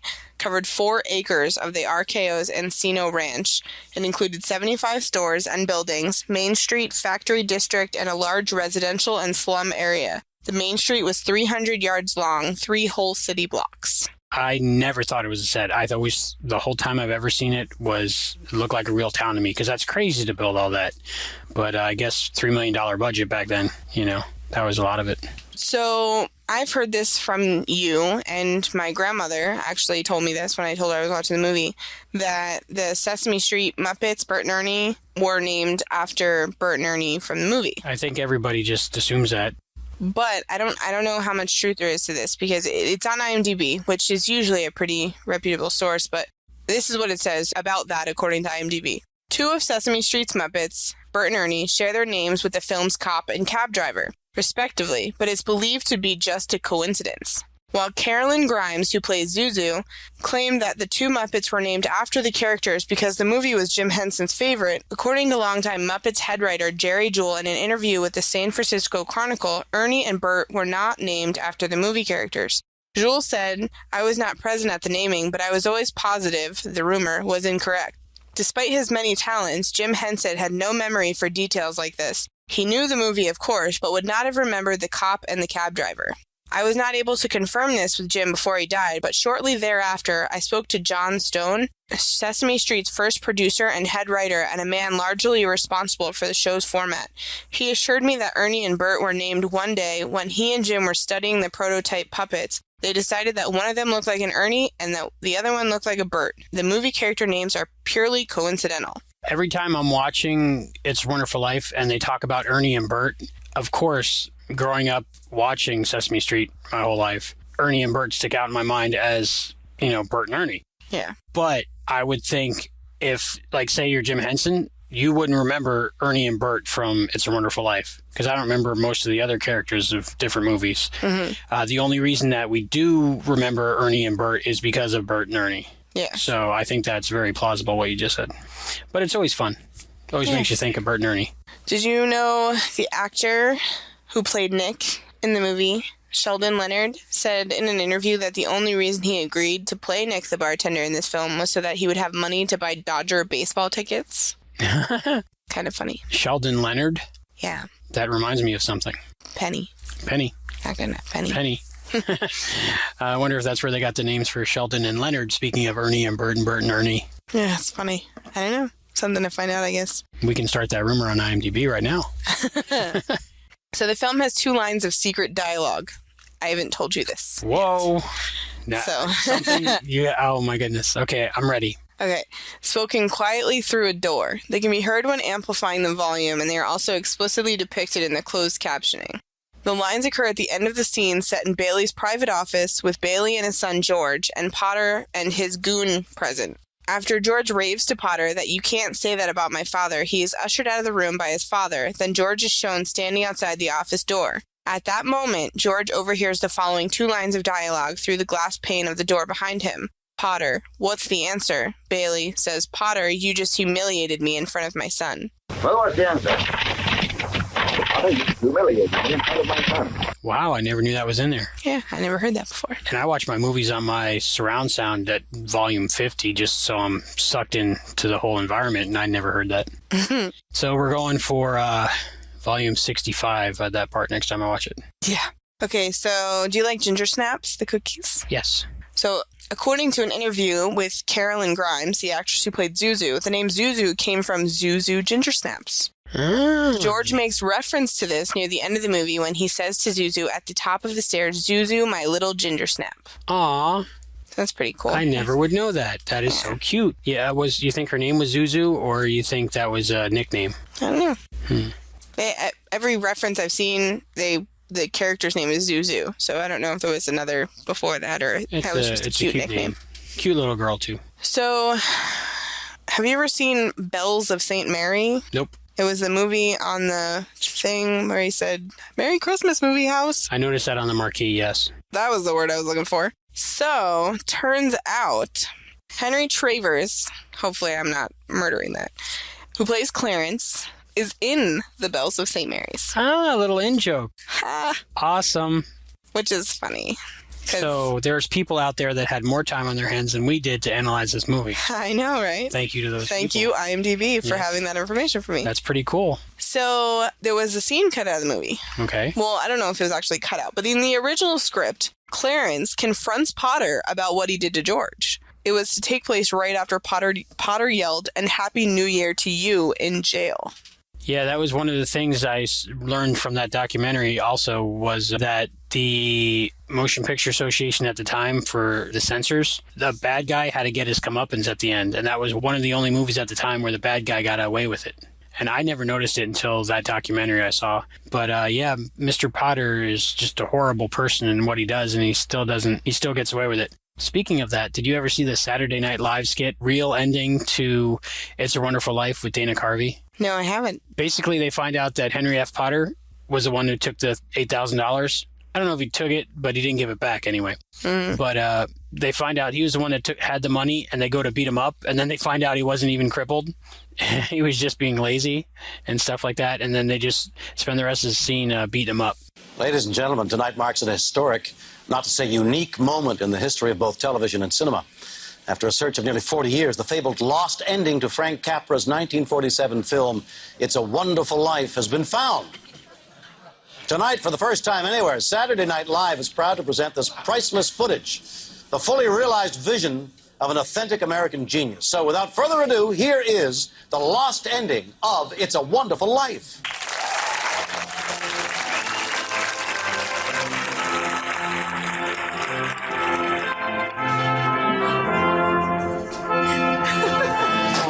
They've been coming all evening. They didn't ask any questions. All they said was if George Bailey needs help, we're here to help him. Oh, Mary, I never realized I had so many friends. A man who has a friend is a rich man. That's what Clarence said. And by golly, he was right. We wouldn't have a roof over our head if it wasn't for you, George. Thanks, Dave. Thank you. Pardon me. Oh, Harry. Hello, Harry. George. How are you? Welcome home, Harry. Merry Christmas, George. Now, wait a minute, everybody. I've got a telegram here I want to read. From London. Dear George, stop. Mr. Gower cables, you need cash. Stop. My office instructed to advance you up to $8,000. Stop. Yeehaw and Merry Christmas, Sam Wainwright! Hark the herald angels sing, glory to the newborn King. He's fired. Quiet, everyone! I remembered what I did with the money, the $8,000. Well, that's great. That's great, Uncle Billy. Well, what'd you do with it? I was in the bank. I had it in a newspaper. I remember giving it to someone. Well, who'd you give it to? Oh, wait. Now, I just called Clarence at the bank. He told me that old man Potter deposited exactly $8,000 right after I left. It was him! Well, what are we waiting for? Let's go get it!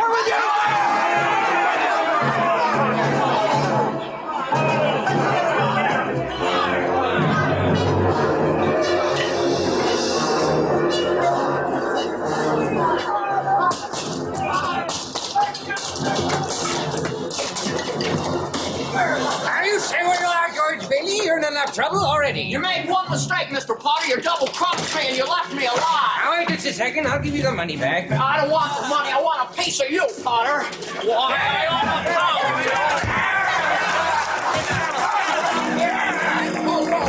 Around you and your money. Well, I found them, Mr. Potter, and the whole bad configuration of things. You're nothing but a scurvy little spider. Why, you're nothing but a fraud. You're not even a cripple. Now, wait a second. I can explain that. Mary, hold him for you. Yeah, hit him,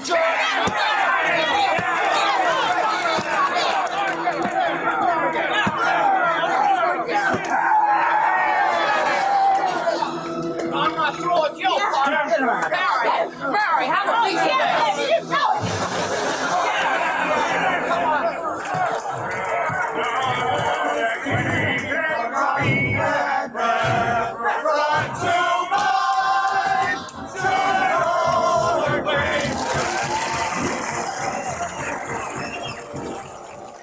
That's funny. I might have to watch that. So that was my take on the movie and my little points that I wanted to discuss. So what were your thoughts? My thoughts on It's a Wonderful Life? Well, I like it better in black and white. Color was way too distracting for me. Like, I know we found a lot of points and different things that we saw in the movie that we never saw before, but I gotta say, it's not a film meant to be seen in color. I disagree. I liked it better in color. I did it once. I'm good. Maybe when they come out with the 3D color version, I'll watch it again. They're not going to make that 3D. They're making Titanic 3D, and it's already color. I don't know. I like it better in color. Really? Yeah. The black and white version, it just makes me happy. One thing about the color version that I didn't mention earlier was when Uncle Billy was at the bank, that colorized version of it was distracting to me because of there were bronze or gold colored bars from the bank teller's side. You could see Uncle Billy through the bars. So it was like gold bar and then skin tone, gold bar, skin tone, gold bar, skin tone. And it was just a little distracting to me. See, I didn't even notice that. So maybe it's just the way our brains are different. Yeah, maybe. But in the black and white version, I just, watch it and I just see Uncle Billy's face. I didn't even notice the bars.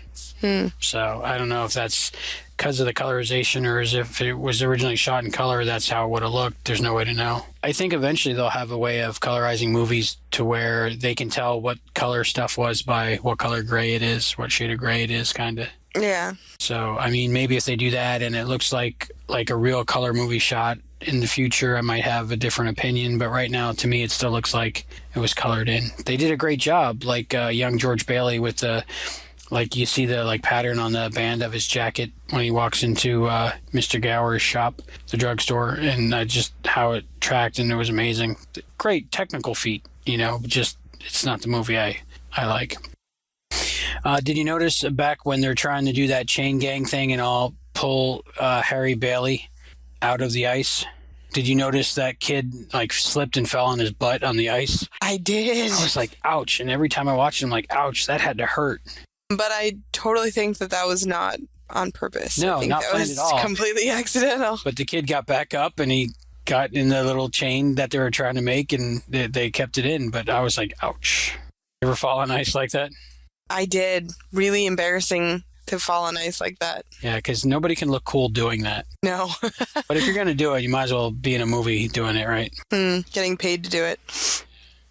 Okay, one thing I noticed in this movie, and I think about it every time I watch it, Mr. Gower, when George finally comes back and says, I know you didn't mean to put the poison in those pills. You got the letter about your son. I know it's not your fault, after he smacks his ear and stuff. And he goes, you put poison in there, and he breaks one open and tastes it. I'm thinking very bad scientific method back then to figure out, one, what poison tastes like. You shouldn't know, because that means you've tasted poison. Yeah. And if you think something might be poison, you don't get out a tester kit. You just taste it. Of course, he was drunk and suicidal, maybe, but just bad science. I didn't take notes until I watched the colorized version.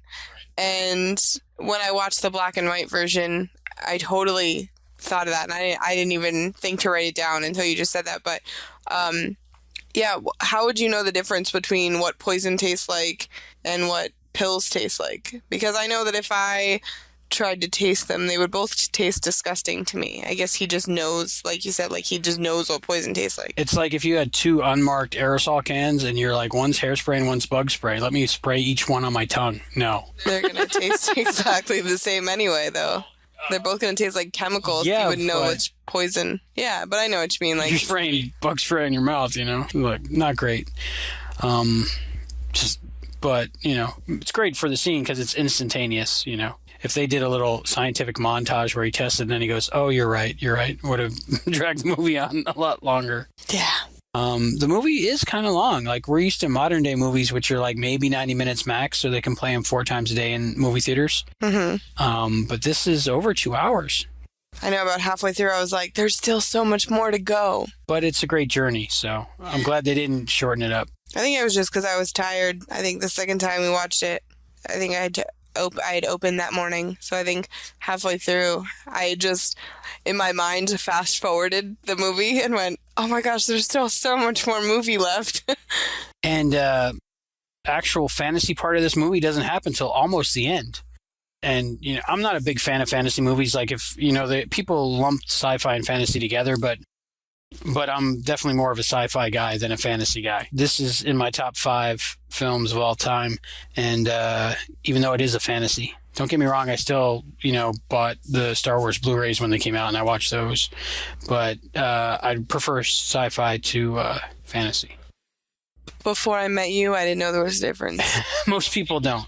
So this is for those people that don't know the difference. I would say sci-fi takes place in the future. And it's like speculative fiction. Or in the past. No. Oh, Back to the Future wasn't sci-fi? The third one? There was time travel. Yeah, but it's not in the future. Oh, what? All right, but it was based on science. He built a flux capacitor. It wasn't magic. But it wasn't future. Your definition of science fiction was that it takes place in the future. Mostly. Okay. It takes place in the future, mostly. Well, Back to the Future would have been fantasy if Marty fell down and hit his head and he woke up in 1955. But Doc Brown actually built a time machine with a flux capacitor, so that makes it science fiction. So it's more like I need a real good scientific explanation to suspend my disbelief normally. So that's why I prefer science fiction to fantasy. This fantasy film, I really like it. I didn't even know it was a fantasy film. I just thought it was like a Christmas movie. Because you don't look at A Christmas Carol as a fantasy film, do you? Even though it has pretty much the same. Yeah, it would be because there's ghosts, so that would be more of a fantasy movie. But I don't know. I mean, I wouldn't watch it and go, "This is a fantasy movie." I mean, I get it, but I wouldn't. I don't know. Well, you have alternate timelines and switching between them, and by magical powers and stuff. But that's what I'm saying as far as A Christmas Carol, because he goes and looks at his past and his present and his future, and I would say it's fantasy, but I don't know. I just think they're Christmas movies or holiday movies. A separate category altogether. When George Bailey gets the suitcase Mr. Gower picked out for him, and he said, wow, this is huge. I could use it to float on as a raft if the boat goes down or something like that. I thought of Joe versus the Volcano, because that actually does happen in Joe versus the Volcano, where he gets these big steamer trunk suitcases and the boat sinks, but he puts them together and he floats on them. That's cool. I remember that movie. I like anything Tom Hanks is in, but that's a good movie. Meg Ryan's in it. I like Meg Ryan movies. But I thought that in Joe versus the Volcano might be an homage to that scene in It's a Wonderful Life. Not sure, but one reminds me of the other. What did you think of the character of Violet in this movie? Did you think there was like loose women back then all the time, or do you think that was out of place for old movies like that? Or I think that our society, though it changes all the time, character-wise, I think it's a lot the same. There's always going to be the easy girl, and there's always going to be the prude, and there's always, I mean, that's just the way it is. And even though it might not have been depicted in movies back then, I think that that's how it is. I like both girls' characters in this movie. The Donna Reed character, Mary, and Violet also. But it's almost to me like the Ginger Marianne kind of thing. At first glance, Ginger might be better, but, you want to end up with Marianne. George Bailey picked the right girl, I think. Oh, yeah. Well, he wasn't really interested in Violet anyway. No, not at all. But Violet was very interested in him. Well, she was interested in everybody. What's wrong with that? On the Blu-ray, I noticed a lot more things, like we were talking earlier about the quality and detail. On the DVD versions, you can hardly tell that the glass breaks in the 320 Sycamore house, the Bailey house, when they're throwing rocks. Mary and George are throwing rocks at the windows, and before you just heard them break. But in the Blu-ray versions, you actually see that the windows do break. Did you know that Donna Reed actually threw that rock and hit the window better than anybody else on set could have done? No, I didn't. Yeah, I thought that was a pretty cool tidbit that I forgot to mention before. I'm glad you did your research on this. I'm learning so much stuff on this. Yeah, but they were surprised that she could throw so well. I had a crazy, weird thought this last time I was watching this. We knew what Mary wished for when she threw that rock. Because George said he wished for traveling around the world and seeing all this stuff and then building things and doing all this stuff, the plans of his life he wanted to do. That's what he wished for. And he told Mary what he wished for, right? Mm-hmm. Then Mary threw the rock and wished that she could live with George and get married and have kids and live in that house with him. But she didn't tell George that because she said if she told him that, it wouldn't come true. So George told all that to Mary and it didn't come true. Mary didn't tell George and it did come true. The one thing that happened to keep George Bailey in town and all that to happen was George's dad dying. Do you think that wish that Mary had to make that life together with George is what caused that same night for George's dad to die? I would hate to think that. I know, but I mean, think about it. Because that would be horrible. It is kind of horrible. But, I mean, if his father didn't die, he'd be there working the building alone and George would travel the world. They would never got together. Yeah, I guess. Maybe, again, that's what might make it a fantasy movie. But that's just, I don't know. I totally didn't see it till the 50th time I watched it, so I'm probably just grasping at straws now. So Donna Reed was 25 during this movie. She definitely pulled off 18 to me. And the fact that they aged George Bailey the whole movie, but Donna Reed looked the same exact age the whole movie was fine for me because, she's Donna Reed. George, right before Uncle Billy comes to get him and says his father's had a stroke, he's got the robe in his hand and Mary's in the hydrangea bushes. And he's like, let me make a deal with you. What do you think that deal would have been if they weren't interrupted? I don't know. Like you can come out and get it or I think something would have happened that night had fate not stepped in or that wish. Something hot and heavy would have happened if that hadn't been interrupted because he was about to kiss her, but then she ran away and that's when the robe thing happened. So great scene, great part of the movie because you literally can't see anything. You see less of Donna Reed when she's shaking the hydrangea bushes than when she's in the robe, but you still get that feeling that she's naked. So it's quite titillating for the time. Yeah. I really like the part where Uncle Billy's drunk and George is giving him directions on what to do. And he's like, "Where's my hat?" And George says, "The middle one." Yeah, which one's my hat? The middle one. Yeah, that was pretty funny. I've used that line so many times in my life and nobody ever knows where it's from. But like when somebody's drunk and they're looking for something, I always say the middle one, even if it doesn't make sense. That's funny. A little bit after that part in the movie where George hears the train whistle. He's on his mother's front stoop and he hears a train whistle and he pulls those travel brochures out of his pocket and he's looking through them. Mm-hmm. To me, it's almost like the train whistle is saying the train's leaving without you and you're not on the train. Mm-hmm. And I definitely got that from the scene and I was right there with him, like feeling that he's trapped and his heart's breaking and he's not going to realize his dreams. He feels so bad for him at that point.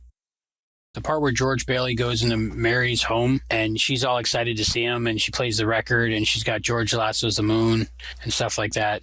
So you could tell Mary's really in love with George.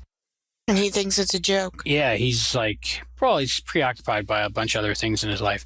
I noticed he left his hat there, so he had to come back in and get it. It's a good thing he left his hat there, because who knows, all that might not have happened if he didn't forget his hat. I know you have a word, you have a phrase for that. That's the leave behind. I think that's from Seinfeld originally. George Costanza tries to do the leave behind to get a second date from a woman, so he leaves like a big Russian fur hat or something. It's a funny episode, but that's called the leave behind. Yeah, so George Bailey did the leave behind, but I don't think it was intentional. And they're talking to Sam Wainwright over the phone, and you can barely hear what Sam Wainwright's saying. He's talking about soybean plastic and getting in on the ground floor, his new company, and he's saying, you remember you told me about plastics being made out of soybean? George Bailey is definitely like responsible for Sam Wainwright's success financially, even though he didn't take advantage of it and get in on the ground floor of that. But there's so many little things that he does, like a throwaway line here or there, much like the butterfly effect. The littlest things affect everything else. If you live your life like that every day, realizing every little thing you can do can just like either totally mess up the world or make it a better place, like life becomes a much bigger responsibility. I had that problem after I watched The Butterfly Effect, the movie, the first one. Like I didn't want to go out of the house. I didn't want to do anything because I was afraid I was going to like cause people to not be born. But I got over it. That's one of the things with the repeated viewings of this movie. I really liked picking up little lines like that I never thought of before. And speaking of Butterfly Effect, have you ever seen that movie? I did a long time ago. Did you watch the alternate version or the original version? I think just the original. I think I watched both endings. I think I watched the whole movie with the original ending, and then I watched the other ending. Like I didn't... The wish that George Bailey makes actually happens to the character in that movie. Oh, really? Oh, that was... I remember. And then he watches it happen when he's not. Okay. I remember that, yeah. Maybe a good movie to watch around the same time as this to get the sci-fi perspective versus the fantasy perspective. Throwing rice at a wedding. People don't do that anymore. Not really, no. But they did in the wedding scene in this movie. They do. It is a tradition, but it's not as big of a tradition as it used to be. No, something about it hurts birds or something. Yeah. I wonder if that's true. I don't know. I think it gets like stuck or something, or it expands in their stomach. Oh, because it's not cooked rice.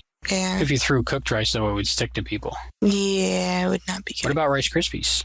That would stick to people too, but it would... No, that'd be Frosted Krispies. Oh, Rice Krispies. Oh, I was thinking Rice Krispie treats. Just throw squares at people. You hit me in the eye. I don't think that's good. No. Everybody back then had umbrellas and hats and overcoats. It was crazy. They dressed well. You think people in real life dress like that, or you think it was just like a movie thing? I think people in real life dress like that. It seemed like, to me, people were like afraid to get their clothes wet or their hair wet. I'm trying to figure out how Clarence had a humongous long shirt down to his knees and then he was wearing pants. I'm like, where did he tuck all that into? Yeah, that's really old underwear. Like, where does it go? Do you just bunch it up into your pants? Maybe, I don't know. I never thought of that. Try and put on a dress and then put pants over it. Like, what are you going to do with it? You're going to shove it in the sides? I don't understand. It looked more like what you would sleep up in, like a nightgown or something. He had it and then he got dressed. But he was putting that on before he put his other clothes on. And there was no slit in it where you'd put half of it down one leg, half of it down another leg. It'd just be uncomfortable. It didn't look comfortable. Maybe they just didn't invent clothes that good back then yet. Maybe. Did you notice that bird in the movie? The what, Raven? Little Edgar Allan Poe. I did. It was kind of weird. Frank Capra put that raven, the exact same raven, in all of his movies. And that was a little bit of a trademark to his movies. Huh. Much like Sam Raimi has the same exact car in all of his movies. I think except one, because one took place before they invented cars. Oh, you were telling me about that. I guess a lot of directors do that. Hitchcock always put himself in the movie somewhere, stuff like that. I noticed a really interesting quote. After George Bailey's dad died, he's in the savings and loan in the meeting part, and he's looking at his portrait, and there's a plaque underneath it, and says, "All that you can take with you is that which you gave away," which is a good motto to live by. And it's really hard to understand that when you're younger because you want to accumulate all the material goods in the world, but really you can't take it with you. And that's another little lesson in this movie is all you do leave behind is your legacy. So I think what happens in the dinner scene between George and his father, where, like you said earlier, George is saying all the stuff he doesn't want to do. And he says, "Sorry, I can't do what you did, Dad," and George's dad isn't even looking at him as much because he's just like, one, he feels bad that his son doesn't want to follow in his footsteps. Yeah. Because I think a lot of fathers want their son follow in their footsteps. Mm-hmm. But also that he's kind of ashamed maybe of what his dad did. Yeah, he's not proud of his dad at that point. Right. And his dad knows how hard he worked and how much good he did, but his son doesn't know it. Yeah. And what hurt me the most about that scene is that's the last time George sees his dad. I know. I'm sure, his dad knew that he loved him and all that stuff, but just to leave on those terms, they weren't angry at each other, but George's dad thought he wasn't going to take over the business. But if George's dad knew everything he did after he died, he would have been proud of him. That's one thing, like... For George to think back on the last moment he had with his dad, and be like, I should have just... But, and again, great writing, great movie, great film.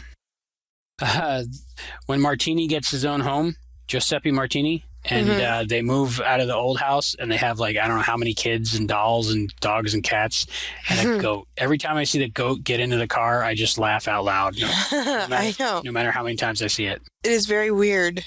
Okay, I had a question for you. When George and Mr. Potter are having the meeting about maybe George starting to work for Mr. Potter, I'm looking at stuff in this high definition version on Henry F. Potter's desk. And there's like all kinds of weird stuff, like lighters and different letter openers and skulls on chains.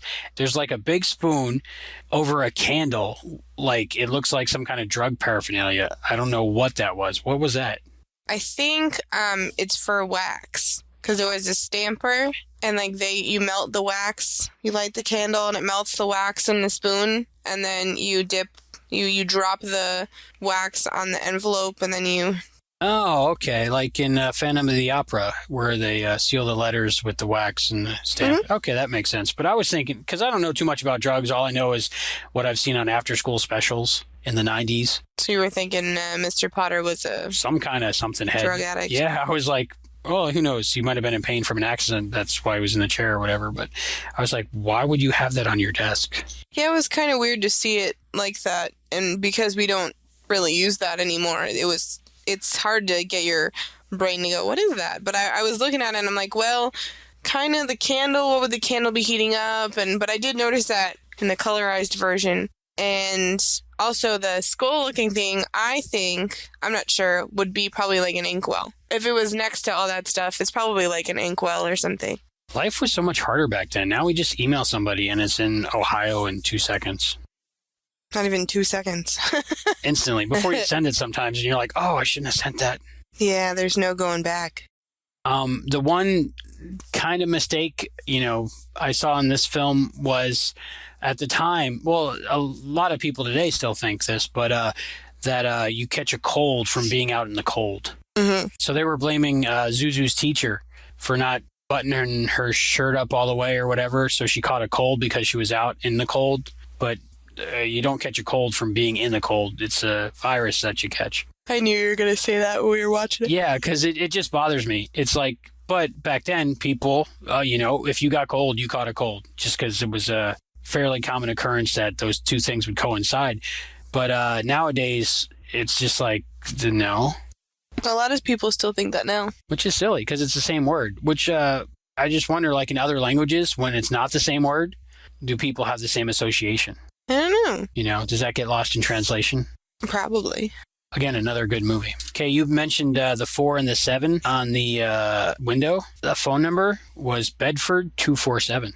Oh, so I missed the 47. I don't know. I'm sure it had nothing to do with anything. Well, but we still have to look for them. It's still fun. You know how after a while, like your brain will tune out smells or sounds? That whole scene where George Bailey's having a horrible day and he comes home and he's hanging out with his family. Janie is playing the piano like incessantly for like 8 minutes straight. After 2 minutes, you forget she's playing the piano. Oh, yeah, until he gets mad at her. Yeah, he gets mad and he says, will you stop playing that song over and over again? And then you hear it all of a sudden. But for that 6 minutes in between, you don't hear it, even though it's going on. And now that you say that, I didn't realize, but it makes sense. I mean, if somebody points out something and you're like, oh yeah, I can hear that, or oh, I can smell that, or but it's your brain gets used to it. Yeah, it's just amazing how our brains work. We're like, okay, that's a repeating pattern. We don't have to pay attention to that anymore. So it just goes away until your attention is brought back to it. It's weird how our brains work. It is weird. Life isn't real. It's just a perception. But I like my perception. Okay, Potter says to George later on when George is asking to borrow $8,000, he says, there's a rumor all over town that you've been giving Violet money. Mm-hmm. That just happened like a little bit ago, maybe earlier that day. And the only people in that office were people that work there, which is all family. If you notice, like their little nameplates on the different in and out baskets of the mail and paperwork and stuff, they're all in the family, the Baileys. The only other person was a bank examiner. So I think the bank examiner was on the take from Mr. Potter because he was giving him information that he shouldn't have. Probably. That's the only way that Mr. Potter would have found out about that. I just thought it was funny back then. There was a lot of gray-haired men with like jet black eyebrows. So was that like a makeup thing or was that like a fashion thing? Like back then in the morning, they would like wake up and put shoe polish on their eyebrows or something. I don't know. Maybe it was a makeup thing. It's funny the things that you notice are different than the things I notice. I have a note here that just says, Mr. Potter was an asshole. Well, indeed he was. So, that's my points. To wrap up It's a Wonderful Life, before we go on to the rest of our holiday show, your overall thoughts of... 10 out of 10. There's really nothing wrong with the movie. I agree. I'm a little easy with my 10s, but this is a movie that really deserves a 10. It's pretty much a perfect film. Yeah, it's definitely... If you're talking about Christmas movies, too... It has all all the wonderful aspects of Christmas movies. It makes you feel good about yourself. It reminds you, that to appreciate the important people in your life. It just has all the wonderful qualities of a holiday movie. You can't get up from watching this movie and feel sad in any way. No. It's very uplifting, very inspirational. I don't know if that's the right word, but it's very heartwarming. Mm-hmm. And I think that's what draws me back year in, year out. If I have a Christmas that goes by and I don't watch this, it's not Christmas. It's not the holiday season. See, I have a couple other movies that are like that for me, but I have no problem adding this to my normal tradition of holiday movies. Well, I'm glad I could introduce you to this. Yeah, it was a very good movie. Thank you for hanging in there with us for all this talk about It's a Wonderful Life. Moving on with our holiday show, we have a special little treat from TC. I think she has some holiday-related science facts for us. Oh, that would be cool. I like the holidays and I like science. Here's TC.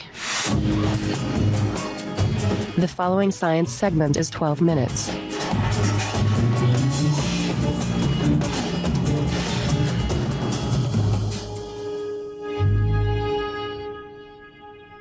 I am all for the onward march of science.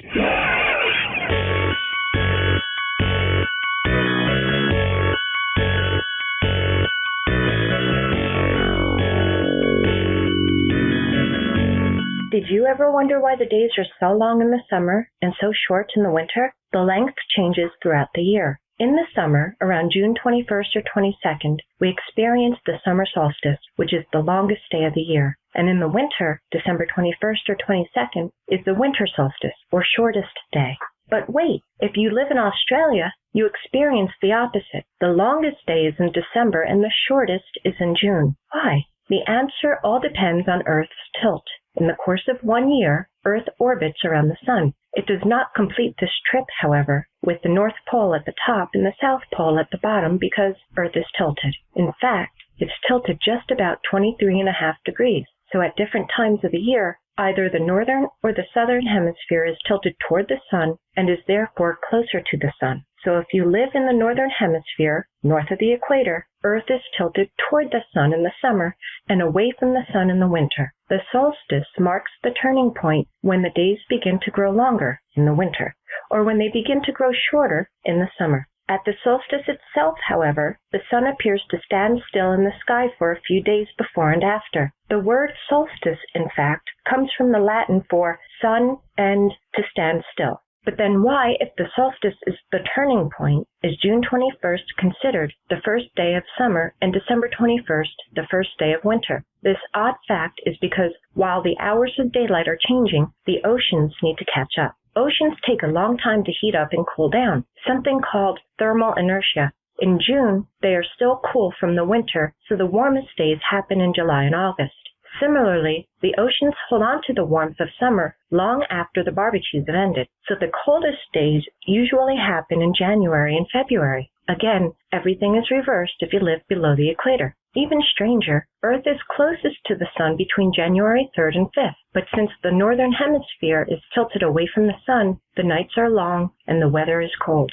People from many different cultures have held solstice celebrations for thousands of years. For our distant ancestors, dependent on hunting, gathering, and growing, the seasons and the weather played a central role in their lives. In the northern hemisphere, passing the winter solstice meant the return of the sun, which seemed to be disappearing. Many religious and cultural traditions celebrated the rebirth of sunlight after this dark period. The summer solstice, on the other hand, was a time to celebrate renewal, life, fertility, and the potential for a good harvest. It was celebrated through outdoor feasts with singing, dancing, and bonfires. There are many winter holidays celebrating the solstice. If, in ancient times, you believed in gods and goddesses who take an active interest in human life, you might have thought it smart to do something to make the gods happy again, so they might bring back the light. Why not honor them with a great festival to persuade them to bring it back, or a kind of gift-giving birthday party for the sun's annual rebirth? This may be the origin of the winter solstice holidays. Festivals in ancient societies occurred in accordance with the winter solstice as well. In ancient Egypt, the winter solstice coincided with the waters of the Nile receding from the banks of the river. As the water gradually retreated, a harvest would arise in the damp soil left behind, creating the perfect conditions for a winter festival. There are several different gods connected to the winter solstice. One legend that is oddly familiar is that of the beloved god Osiris. The story goes that he was murdered by his jealous brother Set, who cut up his body and hid parts of it all over Egypt. His wife Isis searched for Osiris's remains and returned him to life on December 25th. His death and resurrection came to symbolize the rising and setting of the sun. Ancient Egyptians celebrated the solstice by decorating their homes with the green leaves of date palms. The leaves were green year-round, which signified immortality. They were used as a symbol of triumph of life over death. The end of the date season, when the fruit must be harvested, coincides with the solstice. This may suggest a further connection between the palm and the winter festival, since the end of the harvest would mean an abundance of the fruit. The trees were a bountiful and useful resource for the Egyptians. The fruits were used for nourishment, the wood for shelter, and the leaves, when blanched, could be written on. In Eastern customs, the ancient Chinese believed that the yin qualities of darkness and cold were at their most powerful point at the winter solstice. But it was also the turning point that gave way to the light and the warmth of yang. Today, the celebration of Dongzhi is the second most important festival of the Chinese calendar after Chinese New Year, or Spring Festival. Predating Christianity by centuries, ancient winter solstice celebrations included rituals of light and fire, which both helped beat back winter's ominous gloom and actively recognized that brighter days were just ahead. Makar Sankranti is a huge festival held in India around the time of the winter solstice, celebrating the sun's ascendancy, marked by gift-giving and special prayers. In the West, the ancient Germanic Yule festival also still survives today in winter feasting that occurs around Christmas, as well as the tradition of the Yule log, whose embers, it was believed, help frighten away evil spirits. With an Iranian Zoroastrian god who is popular with Roman soldiers, Mithras was created by the chief deity Ahura Mazda to save the world. The day of the virgin birth of Mithras was December 25th. It was also referred to as Dies Natalis Solis Invicti, which means the birthday of the unconquered sun. Brumalia was a Greek winter holiday associated with Dionysus and wine. By the time of the winter Brumalia, the wine was ready to be poured into jars for drinking. Although a Greek holiday, the name Brumalia in Latin, Bruma, being the Latin word for winter solstice. Hanukkah is a Jewish holiday commemorating the rededication of the temple in 164 BC. It is a festival of lights that is symbolized by the candelabrum known as the menorah.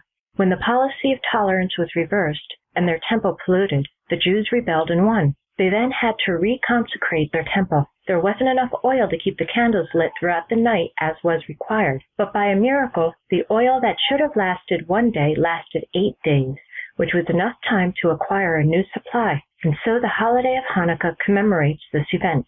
The Jewish holiday of Hanukkah is celebrated for 8 days, beginning with the 25th day of the Jewish month of Kislev. Kwanzaa, meaning the first fruits, is a recent holiday developed in 1966 by Dr. Malana Karenga. It gives African Americans a holiday of their own during the winter months while preserving, revitalizing, and promoting African American culture. It focused on 7 principles with emphasis on the unity of the Black family. These principles are unity, self-determination, collective work and responsibility, cooperative economic, purpose, creativity, and faith. This holiday is celebrated from December 26th through January 1st.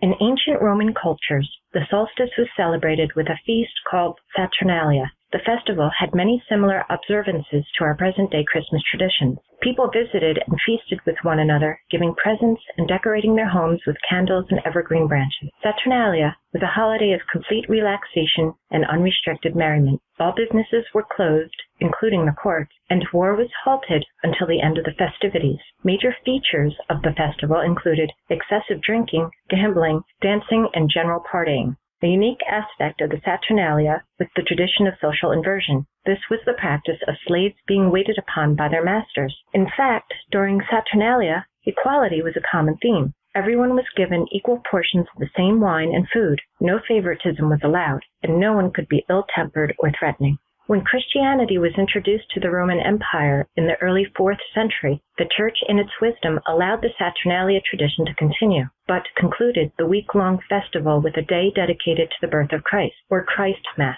better known today as Christmas. The precise day of Jesus' birth is unknown. Theories went on to explain that date was chosen because it falls exactly 9 months after the Christian celebration of the conception of Jesus, or that it was selected to coincide with either the date of the Roman Winter Solstice or some ancient winter festival. The original date of the celebration in Eastern Christianity was January 6th, in connection with the Epiphany, and that is still the date of the celebration for the Armenian Apostolic Church and in Armenia, where it is a public holiday. As of 2011, there is a difference of 13 days between the Julian calendar and the more generally used Gregorian calendar. Those who use the Julian calendar or its equivalent thus celebrate December 25th and January 6th on what for the majority of people is January 7th and January 19th. For this reason, Ethiopia celebrates Christmas both as a Christian feast and as a public holiday on what in the Gregorian calendar is January 7th. Christmas, or Christmas Day, is an annual commemoration of the birth of Jesus Christ, celebrated generally on December 25th as a religious and cultural holiday by billions of people around the world. A feast central to the Christian liturgical year, it closes the Advent season and initiates the 12 days of Christmastide. Christmas is a civil holiday in many of the world's nations, is celebrated by an increasing number of non-Christians, and is an integral part of the Christmas and holiday season. Many of the popular celebratory customs associated in various countries with Christmas have pre-Christian or secular themes and origins. Popular modern customs of the holiday include gift-giving, Christmas music, and caroling, an exchange of Christmas cards, church celebrations, a special meal, and the display of various decorations, including Christmas trees, lights, nativity scenes, garlands, wreaths, mistletoe, and holly. In addition, several closely related and often interchangeable figures known as Santa Claus, Father Christmas, Saint Nicholas, and Kris Kringle, among other names, are associated with bringing gifts to children during the Christmas season and have their own body of traditions and lore. Because gift-giving and many other aspects of the Christmas festival involve heightened economic activity among both Christians and non-Christians, the holiday has become a significant event and a key sales period for retailers and businesses. The economic impact of Christmas is a factor that has grown steadily over the past few centuries in many regions of the world. The holidays mentioned are just a few of many that are celebrated during the winter solstice. That there are holidays at the time of this astronomical event is no coincidence. Since ancient times, people have celebrated the solstice and observed it with many different cultural and religious traditions. Some of them survive to the present day, though not always in the form we might expect.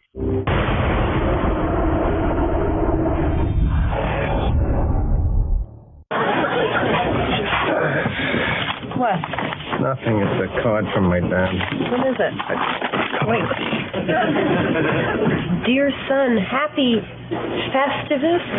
What is Festivus? It's nothing. It's when George was growing up, his father hated all the commercial and religious aspects of Christmas, so he made up his own holiday. Oh. Oh, and another piece of the puzzle falls into place. All right. And instead of a tree, didn't your father put up an aluminum pole? No. And then weren't there feats of strength that always ended up with you crying? I'm going to work. You happy now? Happy Festivus. Festivus. When George was growing up, his father... It's nothing. It's a stupid holiday my father invented. It doesn't exist. Happy Festivus, Georgie. Frank invented a holiday? Frank, I got your message. I haven't celebrated Festivus in years. What is your interest? Well, tell me everything, huh? Many Christmases ago, I went to buy a doll for my son. I reached for the last one they had, but so did another man. As I rained blows upon him, I realized there had to be another way. What happened to the doll? It was destroyed. But out of that, a new holiday was born. A Festivus for the rest of us. That must have been some kind of doll. She was. At Festivus dinner, you gather your family around and tell them all the ways they have disappointed you over the past year. And is there a tree? No, instead there's a pole. Requires no decoration. I find tinsel distracting. Frank, this new holiday of yours is scratching me right where I itch. Let's do it then. All right. Festivus is back! I'll get the pole out of the crawl space. Hello, Frank. Hello, woman. Happy Festivus. What is that? Is that the pole? George, Festivus is your heritage. It's part of who you are. That's why I ate it. A big dinner Tuesday night at Frank's house. Everyone's invited. George, you're forgetting how much Festivus has meant to us all. I brought one of the cassette tapes. Read that poem. I can't read it. I need my glasses. You don't need glasses. You're just weak. You're weak. Leave him alone! All right, George. It's time for the Festivus feats of strength. Get it off! Don't face the strength! Come on! We had some good times. Good reason why you gave me a fake Christmas gift. Well, sir, I gave out the fake card because I don't really celebrate Christmas. I celebrate Festivus. Festivus. And I was afraid that I would be persecuted for my beliefs. They drove my family out of Bayside, sir. Are you making all this up, too? Oh, no, sir. Festivus is all too real, and I can prove it if I have to. Yeah, you probably should. Happy Festivus! George, this is a surprise. Who's the suit? Joe, Dad, this is my boss, Mr. Kruger. Have you seen the pole, Cougar? Yeah, he doesn't need to see the pole. He's going to see it. Happy Festivus! Humma. Let me go home. What are you doing here? Embracing my roots. They nailed you on the 20 Gs? Busted cold. It's made from aluminum. Very high strength to weight ratio. I find your belief system fascinating. Hey! Happy Festivus, everyone! Hello again, Miss Bennett. What are you doing here? Damnedest thing. Me and Charlie were calling to ask you out, and we got this bagel place. I told them I was just about to see you. It's a Festivus miracle! Let's begin. Oh. Dr. Van Nostrand. Oh, that's right. Welcome, newcomers. The tradition of Festivus begins with the airing of grievances. I got a lot of problems with you people. Now, you're going to hear about it. You, Kruger, my son tells me your company stinks. Oh, God. Quiet, you'll get yours in a minute. Kruger, you couldn't smooth a silk sheet if you had a hot date with a babe. I lost my train of thought. Jerry. Glenn, how did you know I was here? Kramer told me. Another Festivus miracle! I Yes, this is the ugly girl I've been hearing about. Hey, I was in a schwitz for 6 hours. Give me a break. Gwen, wait! Ah! Bad lighting on the porch. Hey, how did my horse do? He had to be shot. And now, as Festivus rolls on, we come to the feats of strength. Not the feats of strength. This year, the honor goes to Mr. Kramer. Oh, gee, Frank, I'm sorry. I gotta go. I have to work a double shift at H&H. I thought you were on strike. Yeah, well, I caved. I mean, I really had to use their bathroom. Frank, no offense, but this holiday's a little out there. Kramer, you can't go. Who's going to do the feats of strength? How about George? Good thinking, Cougar. Until you pin me, George, Festivus is not over. Please, somebody stop this. Let's rumble! You can take him, Georgie. Hey, come on, be sensible. Stop crying and fight your father. Ow! Ow, I got This is the best Festivus ever! Happy Festivus!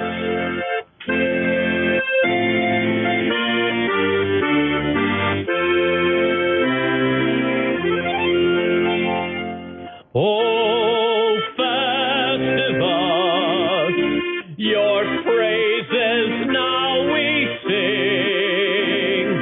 For the rest of us, there will be no regifting.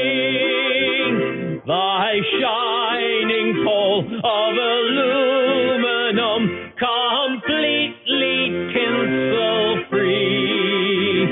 We air grievances, oh Festivus, can you spare a square for me? Thy feats of strength are must-see TV. Frank Costanza will pin you first, you'll see. Oh, Festivus, yes, you are sponge-worthy.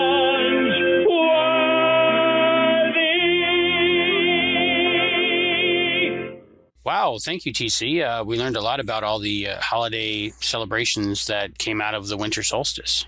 Yeah, there was a lot of holidays I didn't even know where they came from or know a lot of information about, which was really cool to learn. It is very cool to learn those things. So it seems that like every culture around the world throughout different times have always had some kind of winter celebration, which is really cool. Yeah, when it's cold outside, or even if you're in Florida, it's cold to us. It's nice to get together with family and spend time together. And even if we didn't have presents, it's still nice to have family around. I'm really glad that about, 4,000 years ago that they started giving presents to each other for some reason. Yeah, I like the presents. Not the most important thing about the holidays, but definitely a plus side. It kind of sucks spending all your money on presents, but it's really cool when you get a lot of presents. See, I love watching people open the presents I got for them, too.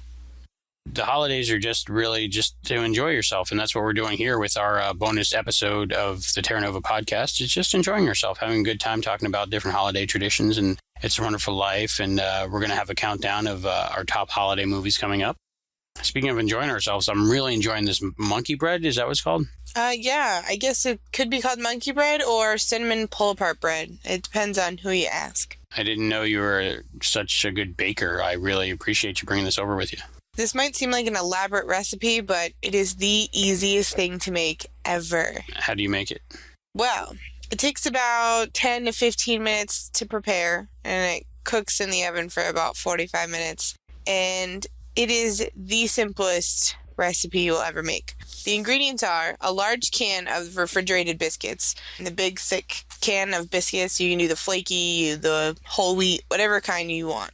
The buttery ones are usually pretty good. 3/4 cup of sugar or Splenda, a tablespoon of ground cinnamon, half a cup of melted butter or margarine. So those are all the ingredients you need to make the monkey bread. And you're going to heat the oven to 350 degrees. Cut each biscuit into 1/8, I guess. I mean, it doesn't really have to be an exact science. I just kind of cut them up in about 8 chunks. They don't have to be the same size. If you do get the smaller tubes of biscuits, you can cut those into quarters. I just like getting the big tube. It's easier. I love those things because I like when you pop them open and they go pop. And you kind of get a little scared, even though you know it's coming. Yeah, it's fun. Okay, so you mix the sugar and cinnamon in a bowl, and you add the biscuit pieces in batches, and you toss them around or flip them over to coat them. Make sure they're covered in the cinnamon sugar mixture you got. And you place half the biscuit pieces in a greased bundt pan. So once you have half the biscuit pieces in it, make sure just to grease it, whether you grease it with butter or Pam. Make sure to grease it so it comes out easy. Even if you grease it, sometimes it sticks a little bit, so make sure to grease it. After you place half the biscuit pieces in there, you drizzle it with half the melted butter. And then you repeat for the second half. And you sprinkle with any remaining cinnamon sugar. Bake it 40 to 45 minutes or until a toothpick comes out clean. Cool in the pan for about 5 minutes. Don't flip it right away or it'll just fall apart all over the plate. So invert it over onto a serving plate. And I don't know, I just use a big plate. But it is delicious, just like that. If you want to get a little bit more fancy, they have an icing that goes on top, which is also delicious. And it's real easy. You just get half of an 8-ounce package of Philadelphia cream cheese or whatever brand of cream cheese, and half a cup of powdered sugar and a couple tablespoons of milk. And you beat the cream cheese and the powdered sugar with a mixer. Add a tablespoon or 2 of milk. You'll kind of feel the consistency of it. Beat until it's well blended. Blend it until it's like a glaze kind of consistency. And then you can just drizzle it over the monkey bread while it's warm. And it just kind of falls down the side. And that's how I like it. But I know you don't really like sweets, so I left the icing out. But it's good either way. That doesn't taste like sugar. Well, no, I made yours with Splenda, and I made yours with the whole grain biscuits. Wow, this is really good. I love Splenda. So what, you just substitute the same amount of Splenda for sugar? Yeah, you get the regular Splenda in the bag. I get the ones in the bag. I've used the packets before, and having to open the packets just because that's what I had was pretty painful. But I recommend, getting the bag of Splenda because it's granulated. Yeah. But yeah, it comes out differently with the sugar. The sugar kind of gives it a caramelization with the sugar and butter, which is delicious. But with the Splenda, it kind of just makes it this really nice cinnamon bread. I mean, it's not like a dessert. It's not a gooey dessert like it is with the sugar, but it's still delicious. I love this. It's not too sweet for me, and I can eat it, and it's not so bad for me, and I love it, and you have to bring it over every time you come over from now on. I've had people try it, the sugar-free version, or the, Splenda version of it, and they have no idea that there's any Splenda in it. And they're like, wow, this is delicious. I'm like, wait until you try the sugar version. Maybe bring some over Christmas when you come? Sure, yeah. It's definitely an awesome Christmas tradition. But it's one of those comfort foods that I've learned to love over the years. It's awesome. Thank you so much for bringing it and introducing it to me. You're welcome. I think it's time to start our countdown of our favorite holiday movies. Ooh, I think this will be fun. We're starting at number 15 with Gremlins. Steven Spielberg presents Gremlins. Billy Peltzer has a nice home. Billy, is that you? Yeah, Ma, it's me. A nice job. A nice girl. If you're not doing anything this Thursday night, maybe you'd like to go out on a date with me? I'd love to. And loving parents who are about to give him... You're going to like this. No, don't shake it. We're going to have to open it now. We'll wait till Christmas. The most unusual gift he ever got. What is it? No. It's your new pet. Come on, Barney, be a good dog. My dad gave it to me. But there are a few things to keep in mind. If you expose it to the light, you may hurt it. If you get it wet, it will multiply. All that from water? They got wet? Yeah, plain water. And most important, no matter how much they beg, never let them eat after midnight. Because when they do, they change. Rafe. They become clever, mischievous. What's going on here? And dangerous. Gremlins, eh? Little monsters. Right. Hundreds of them. Well, I don't know, maybe thousands. They've been here too. Billy, what are these things? Where did they come from? Look, I know it sounds crazy, I know. But in a few hours, you can have a major disaster on your hands.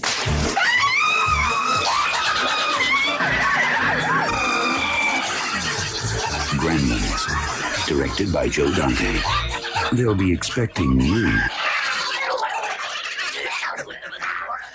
You know, I haven't really seen that movie very many times, but it's definitely a good one. I never really thought about it on Christmas, but I guess it is a Christmas movie. It does take place during Christmas, and a lot of people mentioned it as their favorite holiday movie. So it's one of those movies where when you remember the main things about it, you don't remember that it takes place during Christmas. You just remember the Mogwai being cued and turning into a gremlin and all that stuff. Yeah, I remember Gizmo, but I don't really remember Christmas. But I guess I remember, like, snow on the ground and stuff in the movie. I just didn't really think about it. Might have to add that to your holiday movie watching list for this year. Yeah, I might have to start now, so if I do, like, a movie marathon every day, I can get in all these movies. I can print you out this list if you'd like. Sure. Coming in at number 14, definitely a guy Christmas movie, Die Hard. Yeah, you're going to have to take this one away, because I don't think I've ever seen Die Hard. You've never seen Die Hard? No. Oh my goodness. It's John McClane in an office building. It's Christmas Eve in L.A. California. Is Daddy coming home with you? Well, we'll see what Santa and Mommy can do, okay?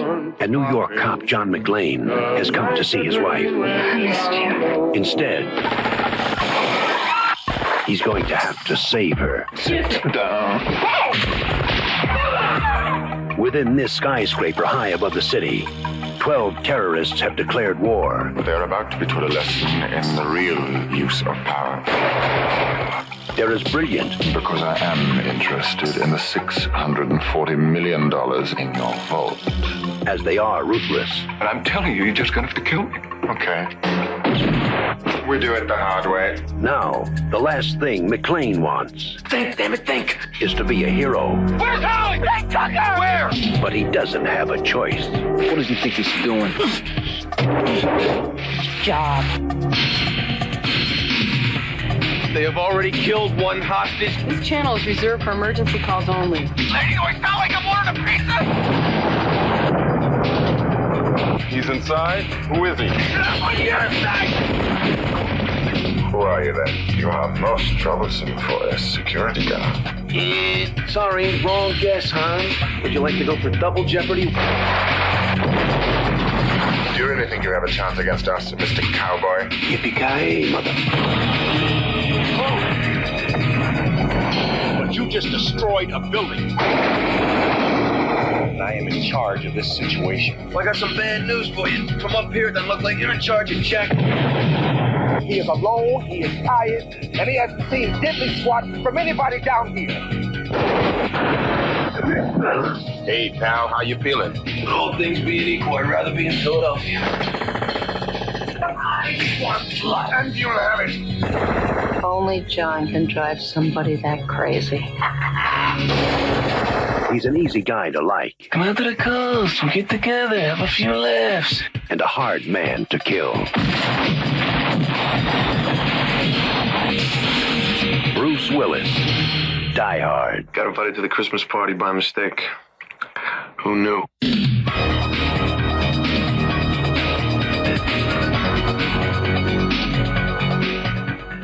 Bruce Willis. Oh, I know Bruce Willis is in it, but I've never seen Die Hard, nor did I know it was a Christmas movie. This must be why it's at the top of the list. Yeah, it's number 14. We're counting down. Coming in at number 13, Home Alone.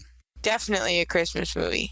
Where are you going? We're gonna miss the plane! When the McAllister family left on their Christmas vacation... Did we miss the plane? No, you just made it. Yeah! They forgot one small thing. Have yourself I've a terrible feeling. Christmas. Did you lock up? Let yourself be light. Do we set the timers on the lights? Mm-hmm. What else could we be forgetting? Our troubles will be ours. Kevin! Alone. Police in the northern suburbs are on the lookout for a pair of burglars who are calling themselves the Wet Bandits. We know that you're in there. It's Santa Claus and it's Elf. Get off my property. This is my house. I have to defend it. Where's your mother? My mom's in the car. Where's your father? He's at work. What about your brothers and sisters? I'm an only child. Where do you live? Can't tell you that. Why not? Because you're a stranger. He's a kid. I mean, what can a kid do to us? Kids are stupid. I know I was. You still are, Mark. This is it. I don't care if I have to get out on your runway and hitchhike. I am going to get home to my son. Yes! Where are you, you little creep? I'm gonna kill that kid! Why'd you take your shoes off? Why are you dressed like a chicken? Gus Polinski, polka king of the Midwest. If you have to get to Chicago, we'll gladly drive you. Hey, guys. Yesterday, he was just a kid. But tonight, he's a home security system. You guys give up, or you're thirsty for more? From John Hughes. You know, I got a feeling this is going to be your best Christmas ever. A family comedy without the family. Home Alone. Are you here all alone? I'm 8 years old. You think I'd be here alone? I don't think so. Directed by Chris Columbus. Coming November 16th. That's a good one. You like that? You grew up watching that? I did. I don't know about...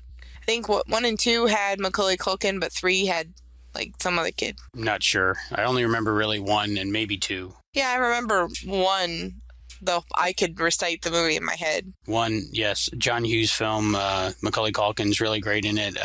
Macaulay Culkin, Joe Pesci, Daniel Stern, and Catherine O'Hara plays the mom, which is great. She plays a great part because she's like, I forgot Kevin. Mm-hmm. I try to watch it every Christmas. They just came out with a Blu-ray of it. Yeah, it's funny when you watch Blu-ray versions of movies and you're like, wow, I totally didn't see any of these details. Like we talked about with It's a Wonderful Life. If you haven't seen it on Blu-ray, you haven't seen it yet. Yeah. So number 12 is Miracle on 34th Street, which I understand there are more than one versions of it, but I am a fan of the 90s version. Over the 1947 version.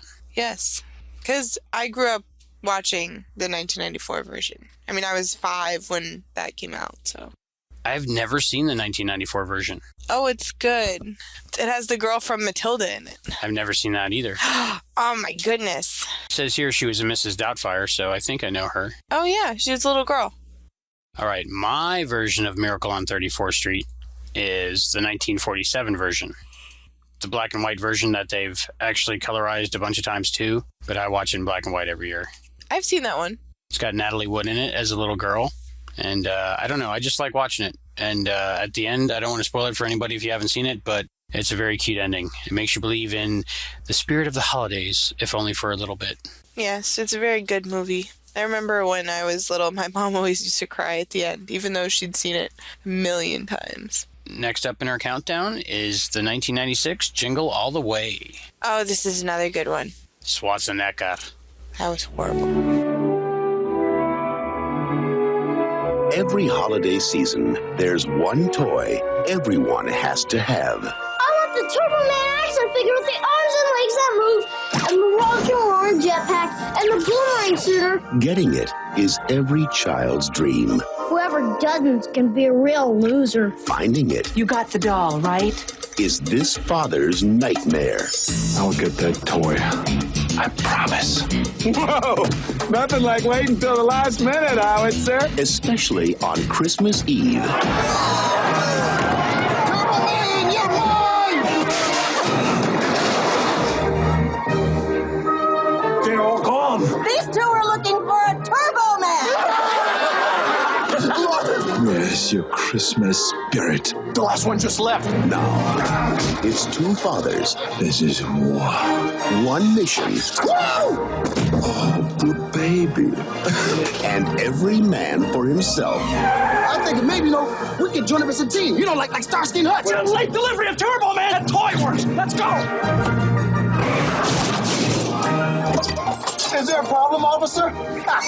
You can never do too much to make a child's Christmas magical. Hey, buddy.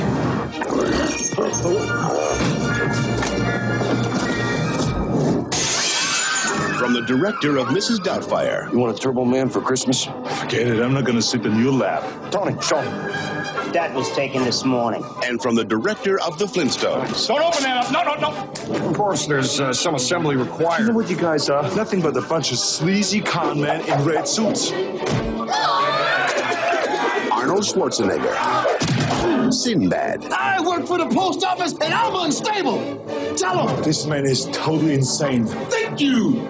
Christmas comes but once a year.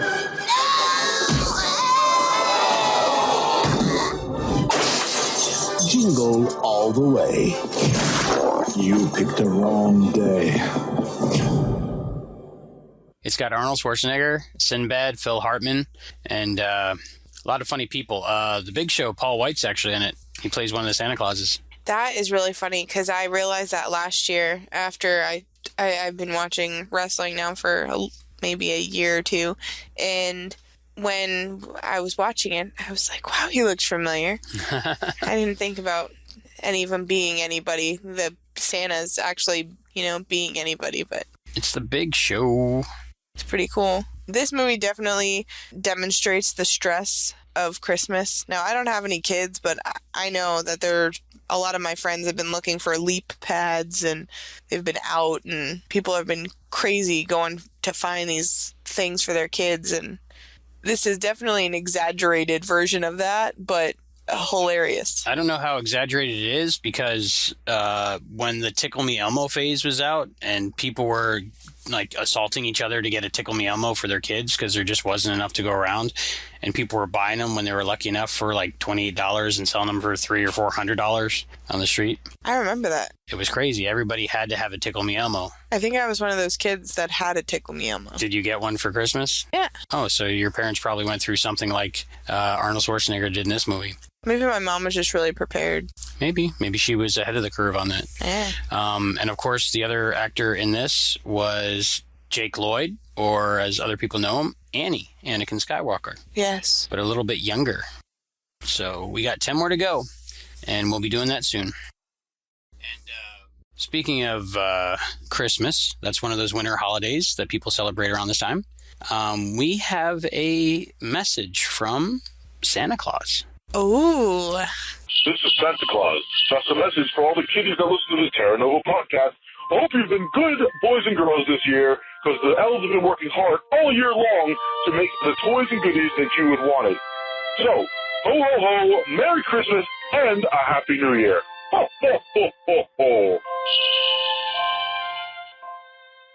Thanks a lot, Santa. Wow, that was really cool. Didn't know Santa was a fan of the Terra Nova Podcast. Yeah, we're getting famous. Yeah, we're even getting listens in the North Pole.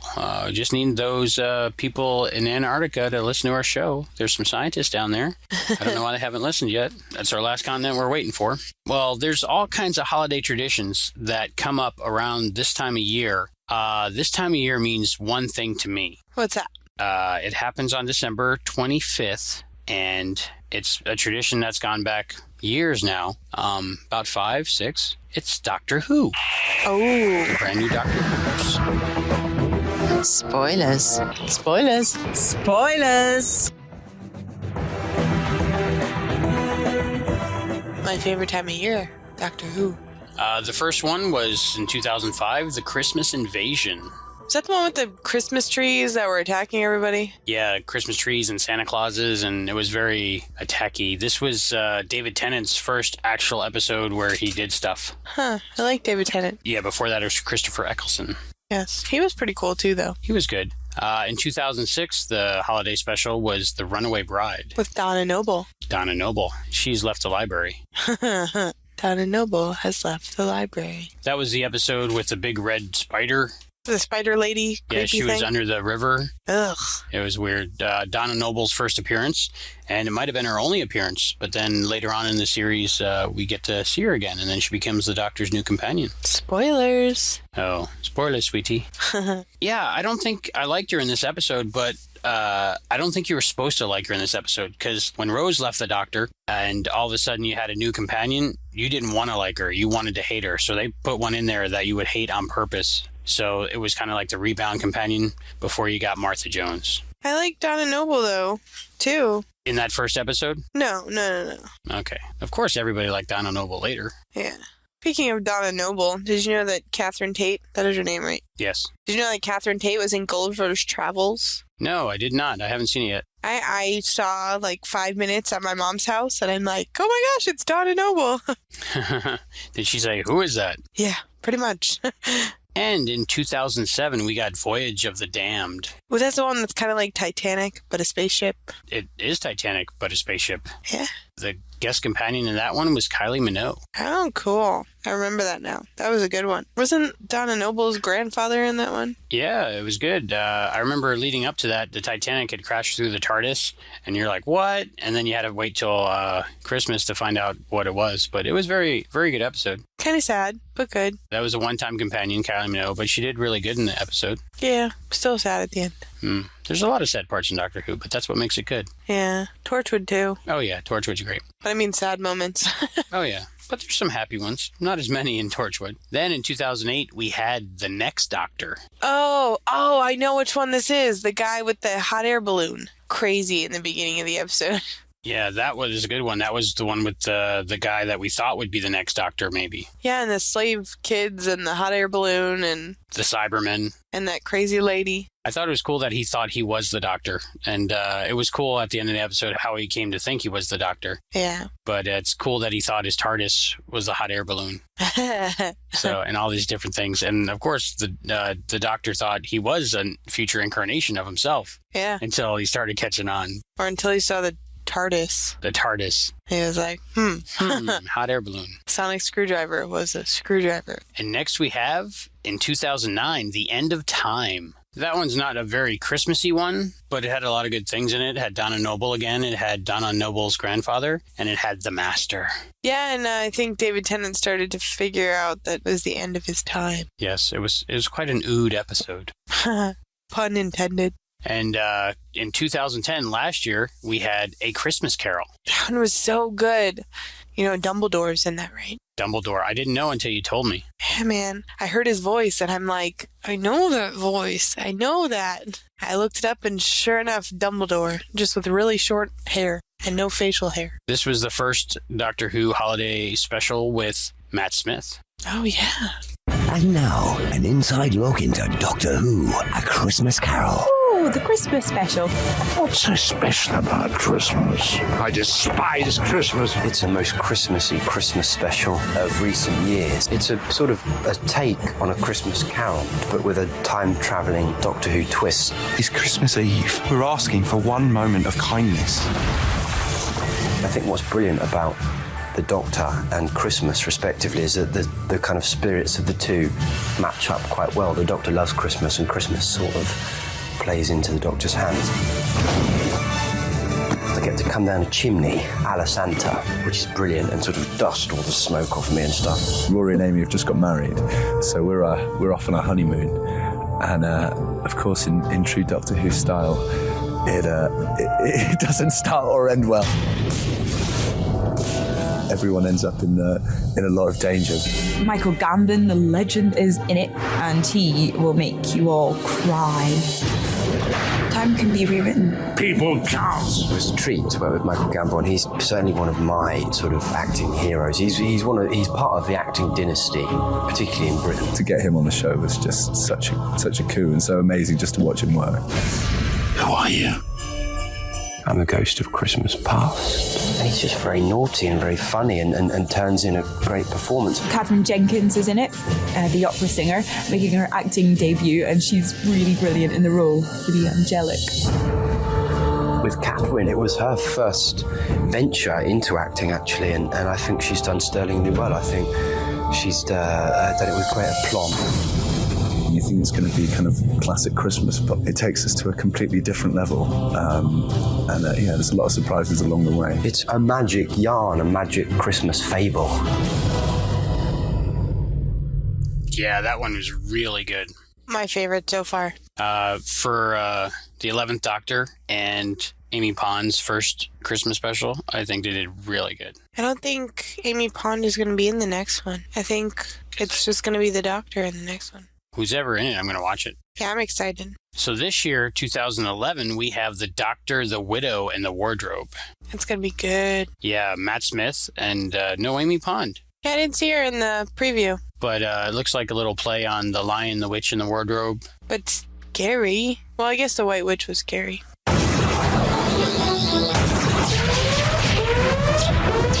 England, 1941. And there's a war on. Is it haunted? Who are you? Usually call the doctor or the caretaker or get off this planet. That man is quite ridiculous. I know. You must stay away from him. Why have you got a phone box in your room? It's not a phone box, it's my wardrobe. Sarah. Your brother, where is he? Okay, come on. Where are we? In a forest, in a box, in a sitting room. What do they teach you in schools these days? There is something very wrong in this forest, and your brother's right in the middle of it.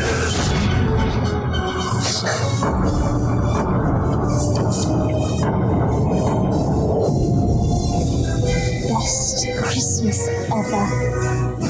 I know.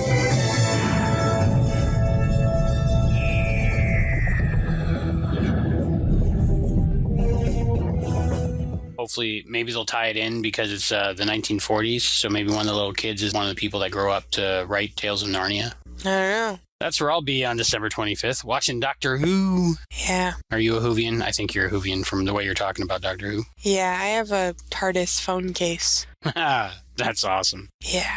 I'll definitely watch last year's Doctor Who before I watch this year's Doctor Who Christmas special. It was really cool with the flying sharks, and they actually released an album out. Lady in the episode actually is an opera singer or something. Katherine Jenkins. Yes, and there's an album out, so. Feedback.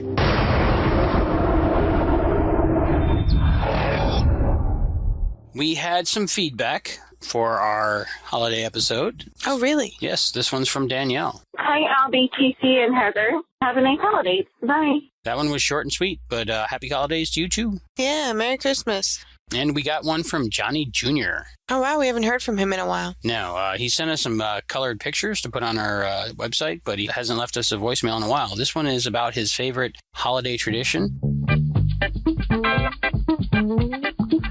Hey, everybody.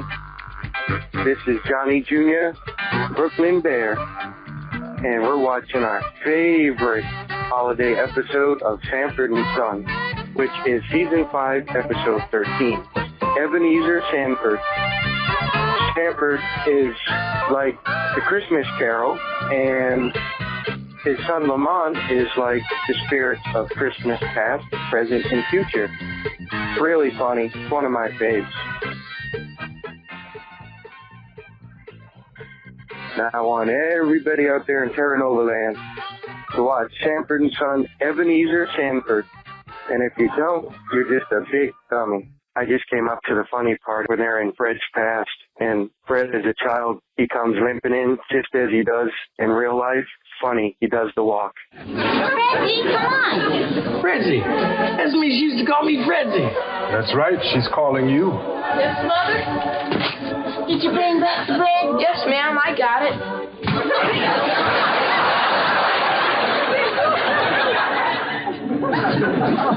Well, where's Mommy's change? I had to spend it.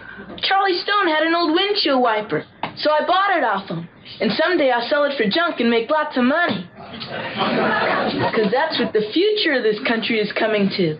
Junk. This is the funniest part. Ghost of Christmas Present is trying to get Fred to leave again to see what's going to happen. And Fred asks how he's going to get there. Lamont says, we're going to travel through the clouds.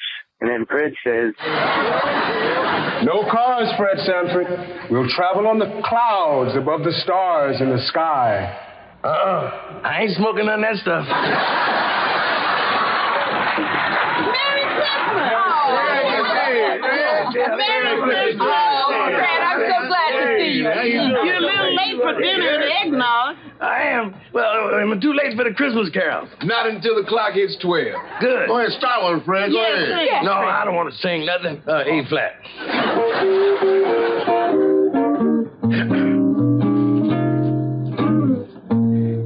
Chestnuts roasting on an open fire. Jack Frost nipping at your nose. Yuletide carols being sung by a choir, and folks dressed up like Eskimos. Everybody knows a turkey and some mistletoe helps to make the season bright.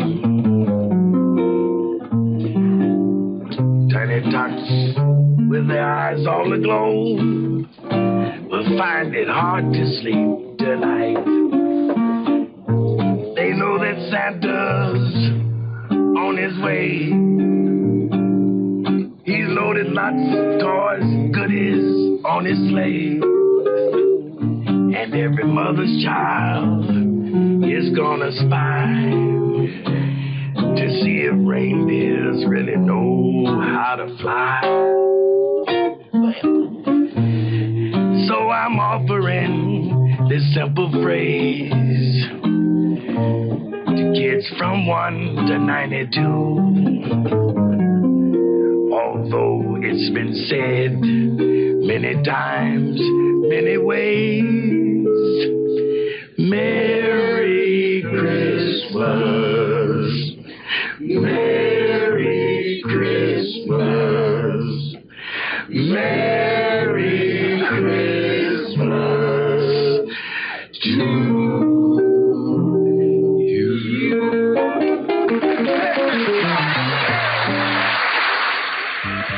And Merry Christmas, you big dummy.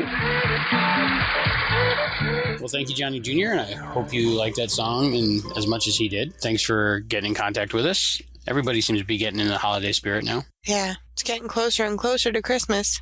Getting back to our movie countdown, number 10 is The Muppets Christmas Carol. I love the Muppets. Coming soon on video cassette, Walt Disney Pictures presents a Jim Henson production of a classic Christmas tale. Humbug. He's the world's greediest man. It's Ebenezer Scrooge. Until the magical night he meets someone extraordinary. Hello. The Muppet Christmas Carol. I'll drink to Mr. Scrooge, even though he is stingy and badly dressed. Humbug. There goes Mr. Humbug. There goes Mr. Grin. Do you think it's safe for us to be up here? If they gave a prize for being mean, the winner would be him. Yes, Mr. Cratchit. If you please, Mr. Scrooge, the bookkeeping staff would like to have an extra shovel full of coal for the fire. Claire has such extra rolls. How would the bookkeepers like to be suddenly unemployed? This is my island in the sun. It's Charles Dickens' classic tale, as only the Muppets can tell it. It's good to be heckling again. It's good to be doing anything again. Stuffed with holiday warmth and cheer. 'Tis the season to be jolly and joyous. This is the movie to see, to share, to cherish with someone you love. Thank you for making me a part of this. Coming to video cassette this fall. It's the Muppet Christmas Carol. God bless us, everyone. Whatever. This is my favorite Christmas movie, The Muppets Christmas Carol. It's my top Christmas movie. That's your one you can't miss ever? That's my one I can't miss ever. I watch it every few years. I'll watch it this year, though, since it's on our list. Yeah, well, Rizzo is the narrator. Oh, he's awesome. And Kermit is Bob Cratchit, and there's little Kermit is Tiny Tim, and Miss Piggy is his wife. Fozzie is Mr. Fozzie-Wigs. Instead of Fezzy-Wigs? Yeah. That's funny. But yeah, I had it on VHS when I was a little kid. I could probably recite the whole movie in my head. It's really awesome. All right, so number 9 on our countdown, The Santa Claus. Tim Allen. It's such a good one. Dad, I heard a clatter. Somebody's on the roof. Maybe it's Santa. Not now, Charlie. This Christmas, Scott Calvin's getting into the spirit the only way he can. Hey, you!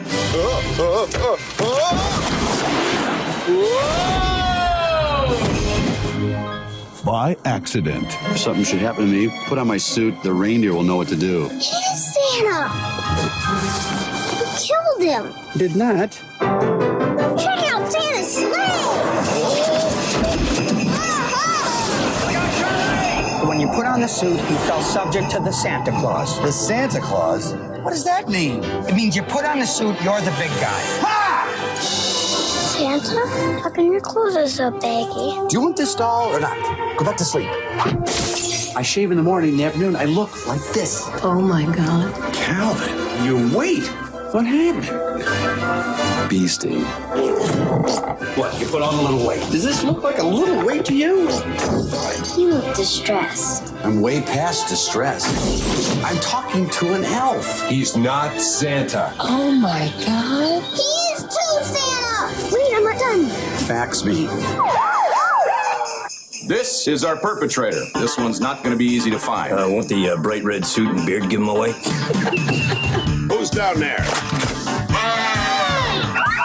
Santa, you're fatter this year. Have a piece of fruit, for God's sake. This holiday season, Incoming! Tim Allen is giving till it hurts. Johnny, naughty. Gary, nice. Veronica, very nice. The Santa Claus. You're a 1,200-year-old elf? You look pretty good for your age. Thanks, but I'm seeing someone in wrapping.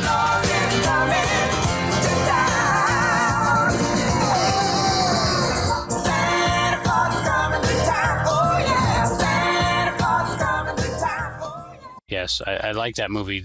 All of them are good, but the first one is especially good, I think. The latest one was funny, but I like Bernard. Bernard. It's like the head elf. Yeah, he was in Serenity. Yeah, he was. Same guy. Played Mr. Universe. I know. And I went, oh my God, it's Bernard. And the little weenie whistle at the end. And yeah, I like when Tim Allen keeps getting fatter and fatter, and no matter how much he shaves, he grows a full white beard. That happens to a lot of guys. Does that happen to you? Yeah. If I don't shave for a whole day, I have a full beard, yeah. It's crazy. It's horrible. So, talking about funny guys, number 8 is 8 Crazy Nights with Adam Sandler. This holiday, before the trees are trimmed, before the candles are lit, a very special man has something to say.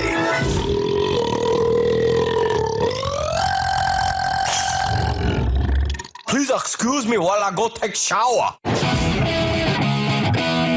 Davy Stone hated the holidays and caused nothing but trouble.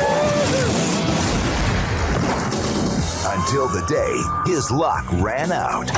Stone, I'm going to really have to crack down hard this time. I think I can straighten this Weisenheimer out. And a little hairy man stepped in. Oh, God. From the producers of Mr. Deeds You'll stay with me and my sister for a while. comes the ultimate battle. Smell you later, Poopsicle. Between naughty and nice. Joke's on you, tough guy. I can't read.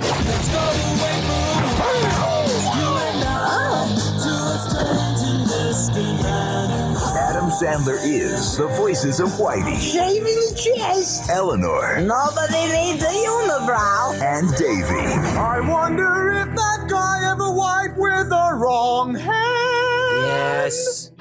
Adam Sandler's 8 Crazy Nights, featuring an all-new installment of the Hanukkah song. Hey, Natalie, Port Monica, it's time to celebrate Hanukkah. They were giving out lobster bibs in the bathroom. Oh my God. So get a high Hanukkah and soil your long Johnnicas. Visit BigCrazyNights.com. Yeah, I have to watch 8 Crazy Nights every year. It's really good. It's really cute. Yeah, Adam Sandler always makes good movies, though. Haven't seen a bad Adam Sandler movie. Well, even if I had, I still enjoyed it. All right, number 7, another one on the top of my list, Polar Express. And I recently watched it in 3D, which was really, really cool. 3D Blu-ray? Yeah.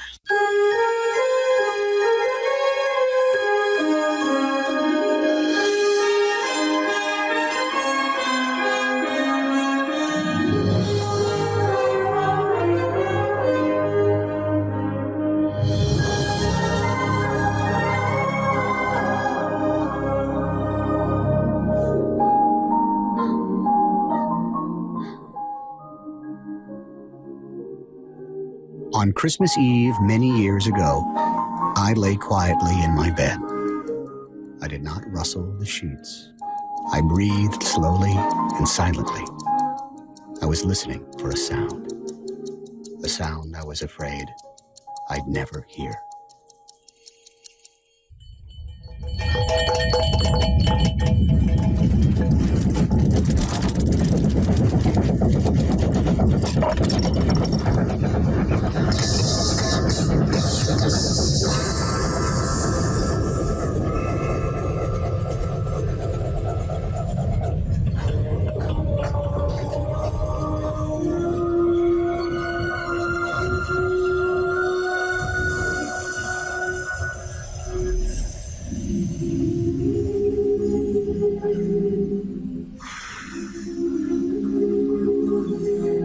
Well, you coming?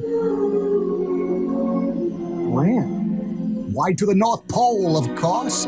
This is the Polar Express.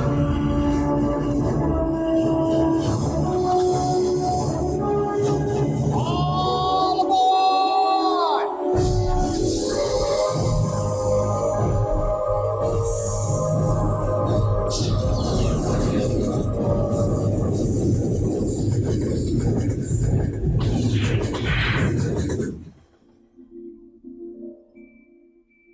It's a really nice movie. It's a cute story. It's adapted from a children's book. Yeah, and I love that Tom Hanks plays 19 million characters in the... Maybe not that much, but still. He plays Santa, and he plays the ghost on the train, and the conductor, and... Plays a lot. I really enjoyed the behind-the-scenes features on the Blu-ray, showing how they did it all and motion captured Tom Hanks' face, and anything Tom Hanks is in is great.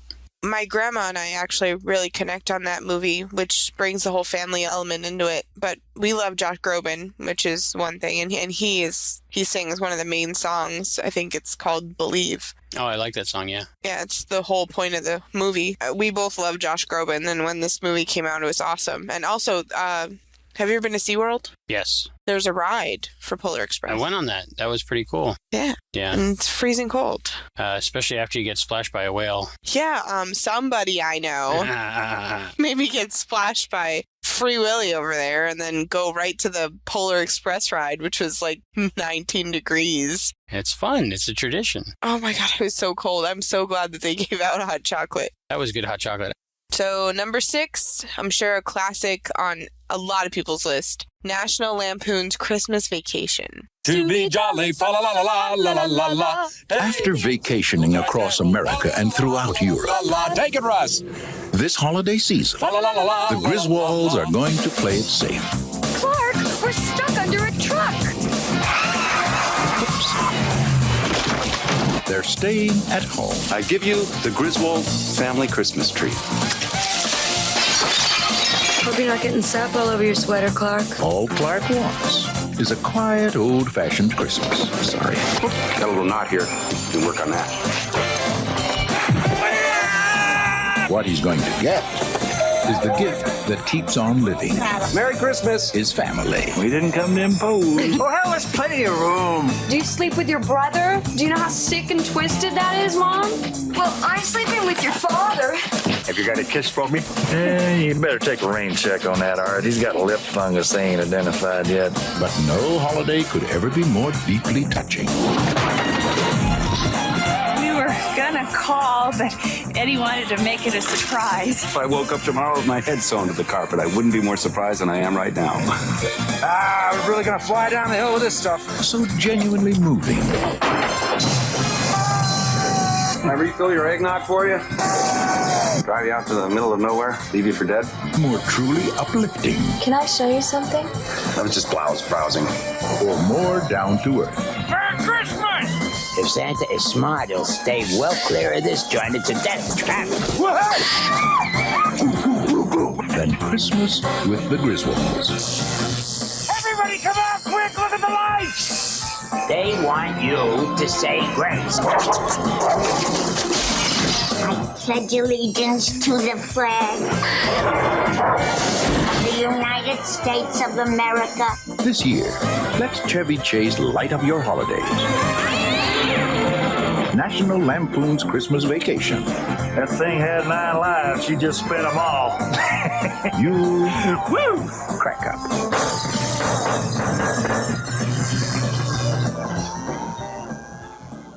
Love National Lampoon's Christmas Vacation. When I was talking to people at work and I was asking them what their favorite holiday movie was, most of them said National Lampoon's Christmas Vacation. They said they can't go a holiday without it. Whenever I decorate the house for Christmas, I always think about that movie. I love the whole running plot of the whole movie, how Clark is trying to get all the lights working and he can't get it working, and every time they just kind of half work, and he's like got his back turned or something, or he just doesn't notice that they're all on, or he's inside, and it's all because of one light switch. Yep. It's funny, but that's how things are, you know. The simplest thing can mess you up. You know who's in that movie? Chevy Chase. Well, besides that. No. Jonathan Galicki. You know who he is? He is from Big Bang Theory. Yes, he is. Yes, Leonard from Big Bang Theory. I had no idea that the two people were the same people until about halfway through watching Christmas Vacation last year, and I was like, he looks so familiar. So I had to IMDb him, and it was the same guy. I thought the same thing. It's crazy. It's weird when you watch things that, you know, once you learn who someone is and then you rewatch it, you're like, wow. Chevy Chase is hilarious. I like when he's trapped up in the attic and he's put up in all these old women's clothes and he's trying to keep warm, and it's just funny. Great movie. Okay, the top 5 are coming up later on. And now here's a profile from TC on the Christmas tree. Take it away, TC.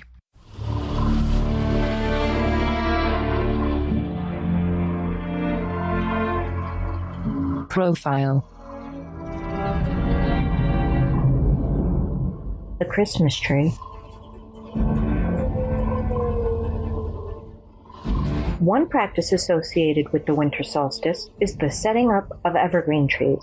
From where did this practice originate? Well, let's take a look at the history of the Christmas tree. No Christmas is complete without the Christmas tree. But how did this tradition begin? The Christmas tree is one of the most popular traditions linked to Christmas season, and most Christians do actually place a Christmas tree in their house during the end-of-year holiday season. This famous symbolism of Christmas is displayed in homes in the United States, Europe, and in many countries around the world. This is a family tradition that endures through the generations. There being no definitive chronicler of the history of the Christmas tree, the various historical perspectives tend not to be consistent in every detail. However, this should not diminish our interest in looking back through the centuries to see how the tradition of the Christmas tree might have begun and how it has changed. As with most things, there was a beginning, possibly as far back as the 7th or 8th century.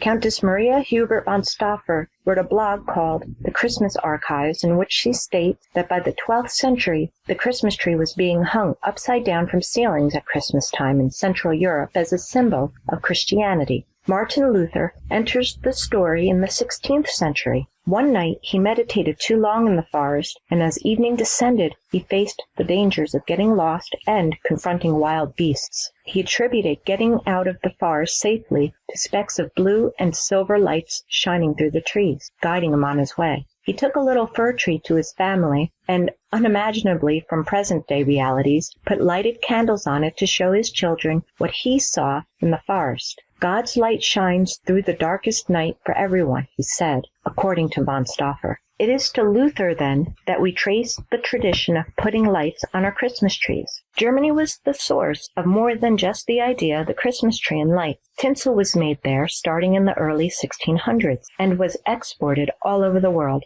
People found that it brightened a room by enhancing the flickering effects of the candles on the trees. Germany also produced George I and George II, who brought their German traditions to the Isles when they married English royalty. However, since the English had little affinity for either of them, their traditions did not become rooted in the culture at that time. But what the Georges couldn't do, Queen Victoria could and did circa 1846 via an illustration that appeared in the London News. The picture presented the royal family circled around a decorated Christmas tree. Because the Queen was as popular as she was, the decorated tree became the fashion of the day almost immediately, not only in Britain, but in the fascist-conscious society of the American states. The trees were decorated with tinsel from Germany, candles and wooden hoops, handmade ornaments, and angels at the top. In the 1880s, an associate of Thomas Edison invented lights for the Christmas tree, but their cost kept the traditional candles still glowing from tree limbs in America.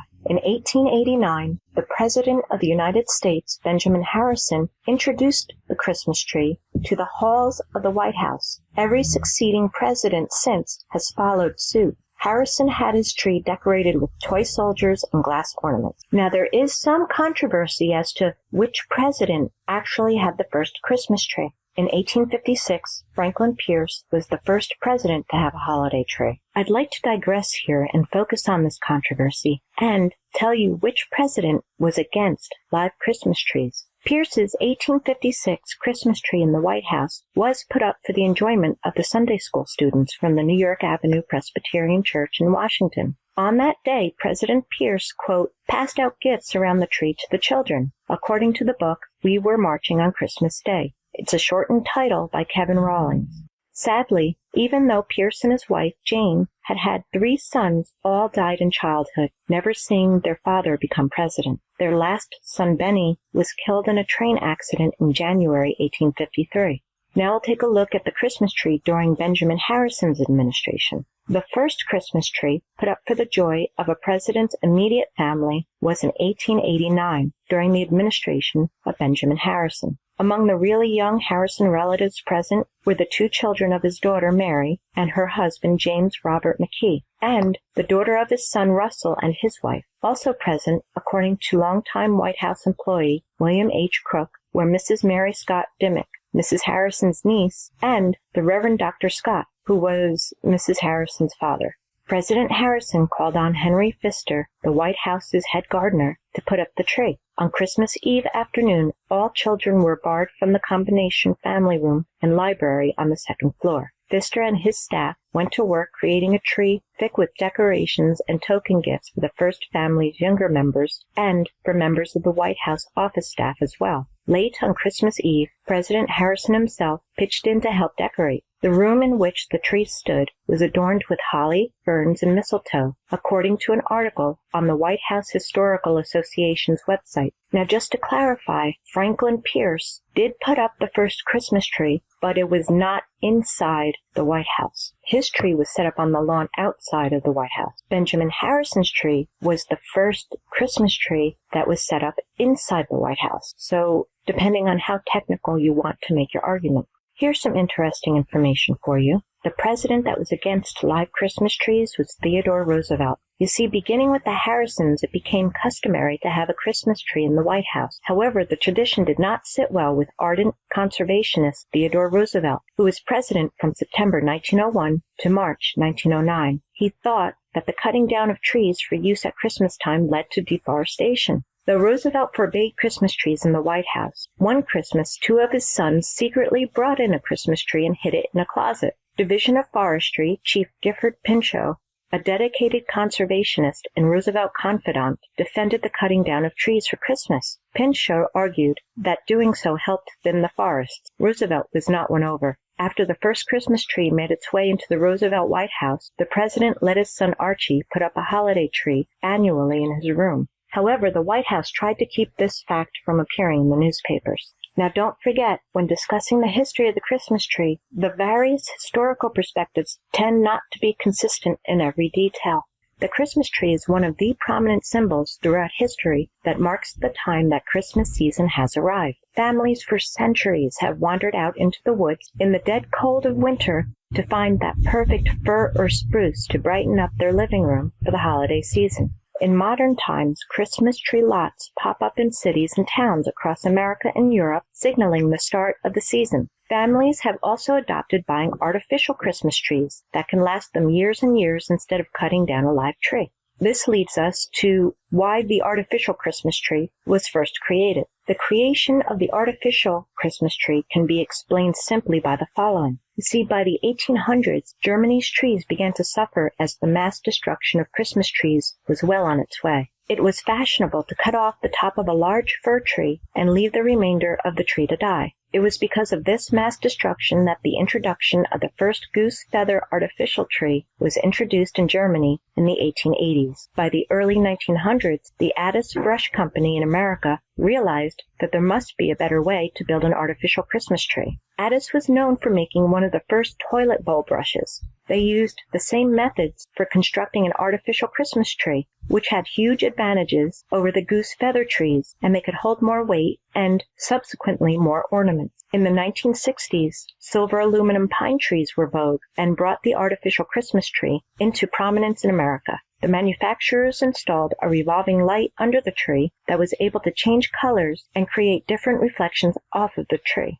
These trees led to the mass production of all types of artificial pine and spruce trees in the late 1900s and 2000s. These artificial trees have gained in popularity as families can erect a 10-foot fake tree in their living room without a single dropped needle on the floor. And if they miss the real smell of the tree, manufacturers sell pine-scented sprays to add to the ambiance. Today, families enjoy the choice of buying artificial Christmas trees in all shapes, colors, and sizes. You can buy white, pink, green, black, purple, flocked or iced Christmas trees, ranging in size from 12 inches up to 40 feet, and they come pre-wired with an assortment of different types of lights to brighten your holidays. Sources are cited on the website if you'd like to further enhance your knowledge of the history of the Christmas tree. This is TC, wishing you a very Merry Christmas and Happy Holidays.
Thank you, TC, for that profile on the Christmas tree. Yeah, that was pretty cool to learn. Very good work, TC. I thank you for granting my requests. I requested both the science on the winter solstice so I could understand it better and the holidays that crept up around it. And I also did request a profile on the Christmas tree. TC's good, and she granted my wishes. So thank you.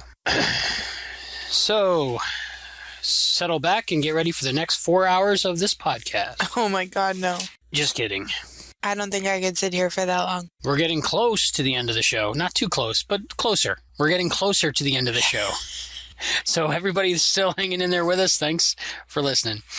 Go get some more pumpkin pie and sit back down. You might need some hot cocoa. Oh. Might be cold cocoa by the end of the show. Some eggnog. We have the world premiere of the first single released from Duets Between Friends. No, it's not like that. From John Green and Albert Burdge. I don't even know what to say to that. Everybody's been wanting this single for a long time. No, they haven't. And we finally have it for you on a world premiere coming up in a little bit. Oh, boy. So stay tuned for that. Oh, I'm sorry, what was the question? Question of the week.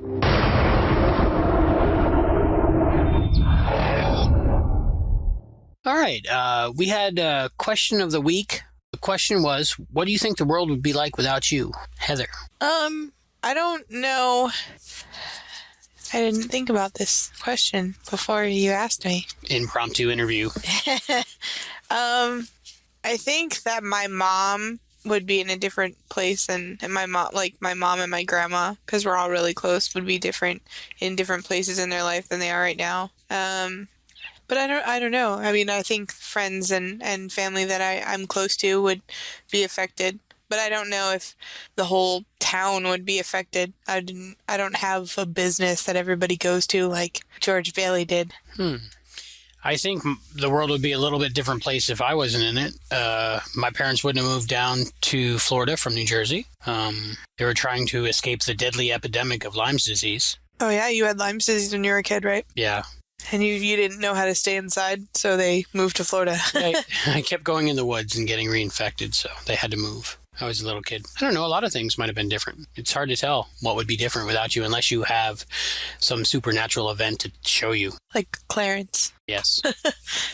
I don't know what it would be like, but it would definitely be different. I think that the people's lives that I have touched, would be different. So my family and my close friends, I think their lives would be different. I think that's safe to say for all of us. Yeah. It's crazy to think of the whole butterfly effect thing because, I mean, you talk to so many people every day or you interact with people, whether you're driving on the road or you're at the coffee shop or whatever. You talk to so many people every day that it's weird to think the whole butterfly effect thing. If you hadn't been there. We had other responses to other questions of the week. I put out multiple questions of the week for the holiday podcast because I didn't know what people felt comfortable answering.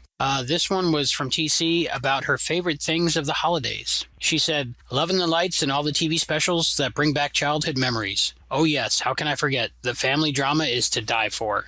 I think we all have our share of family drama. She's on Team Heat Miser. That's one of my favorite TV specials. Are we going to talk about those later? Maybe next year. So there has to be a season 2 for us to have a second holiday show. All right. If anything else, get Terra Nova renewed so you could have a second season holiday special of the Terra Nova podcast. Danielle wrote us with a reply to question of the week. Yay, Danielle. She's our super fan. I love the holidays and my entire neighborhood and how many creative neighbors I have with holiday decorations outside. I should take some pics of some of them. They are amazing. So she likes the Christmas lights on the Christmas houses and stuff. Speaking of Christmas decorations, have you seen that YouTube video? Which one? With the guy who does the Halloween singing house. Oh, yeah. Yeah, he just made one with a Santa hat on it and Christmas lights in the front yard. Thought that was pretty cool. He's the undisputed king of lighted house decorations. Yeah, when I was a little kid in Brick, New Jersey, there was a house that you would get out and you would walk around. Like they had like this interactive house. Well, not interactive, but I mean, they had stuff inside their windows too. So you walked around their whole house. Their backyard was all lit and you were allowed to get out, and they had like candy canes outside for you to take. Like they made it so you could walk around their house and check out their lights. And we would go every year because it was awesome. That's really cool. I went to the Edison home one time where they had the whole holiday decorations. I've never seen the Christmas lights at the Edison homes. It's worth checking out. They usually have like some holiday stuff going on, and they have some bell ringers, that they do like holiday songs with bells. And for anybody who doesn't know where we are, where the Edison homes are, they're located in Fort Myers, Florida, and it's really cool. But they decorate it every year. I'm sure every local area has some historic place that decorates for the holidays. Oh, yeah. But that's our little thing. That's our little thing over here. Thomas Edison. It's cool to see his stuff. And without him, there wouldn't be lights on holiday trees anywhere. There wouldn't be a lot of things without the light bulb. It'd be very dark. Yeah. I wonder if our cell phones would light up, or we'd have to wait till the daytime to see them. No, they probably would have invented light bulbs before cell phones. I wonder if they would have invented a different kind of light bulb. The whole butterfly effect. Maybe the LED thing. The whole world. Maybe they came out with LED light bulbs before incandescent light bulbs. All right, it's that time of the show. What time? Time to talk about donations. Oh. I don't know if any of our listeners have noticed, but at the end of our show, we have in our credits that this program is supported by listeners like you. 'Tis the season for giving, and if you want to know what to get us for Christmas. Yes, you can donate as little or as much as you want. On our website, we have some PayPal buttons, and you can click them and donate a one-time donation or a recurring donation that recurs every month until you cancel it. And any bit would be appreciated, and it will help keep the Terra Nova podcast going. Of course, our show is free and always will remain free, and if you can't donate, then no problem. Still keep listening. But if you have the ability to donate, that would be a great gift this holiday season. Yeah. You can even donate in somebody else's name if you'd like. And give them a card. Your holiday gift is, I have donated $20 to the Terra Nova podcast in your name. That's like that episode of Seinfeld with the Human Fund. Is that Festivus? Yes, that's where Festivus came from that we played earlier. Yep, same episode. Great episode. Okay, and we're not going to the world premiere Terra Nova podcast song with Albert Burdge and Jonathan Green yet. We're getting there, so please be patient. Can't wait for it, but we're going to do some of the top 5 Christmas movies. Coming in at number 5 is Love, Actually. Oh, my favorite movie ever. Not just my favorite Christmas movie. I will watch this movie any time of the year. Throughout the years, working title films and writer Richard Curtis have captured the euphoria, hysteria, and humiliation of love. With the films 4 Weddings and a Funeral, Notting Hill, and Bridget Jones's Diary. This holiday season,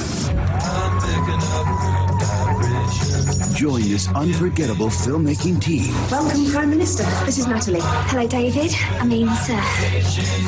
20 years ago, you'd have been just his type. As they explore that time of year when desires are revealed. I'm in love. You're young to be in love? No. Oh, no, okay. Secrets are exposed. Your secretary is very pretty. Is she? Be careful, though. And chances are finally taken. All I want for Christmas is you. Universal Pictures invites you. What's the best sex you've ever had? Britney Spears. No, I ain't kidding. She was rubbish. To take everything you know about love. You have this kind of problem? Yeah, of course you did, you saucy minx. And multiply it by 8.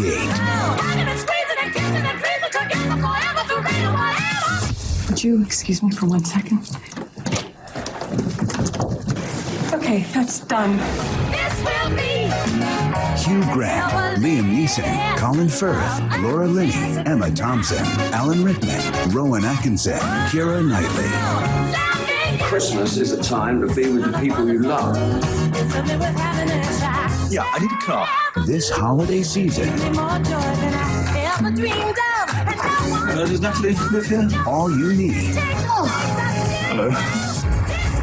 Is Love, Actually. Are you singing carols? I suppose I could. Please, sir, please. Good King Wenceslas looked out on the feast of Stephen, when the snow lay round about, deep and crisp and even. Yes, I noticed you do watch that all different times of the year.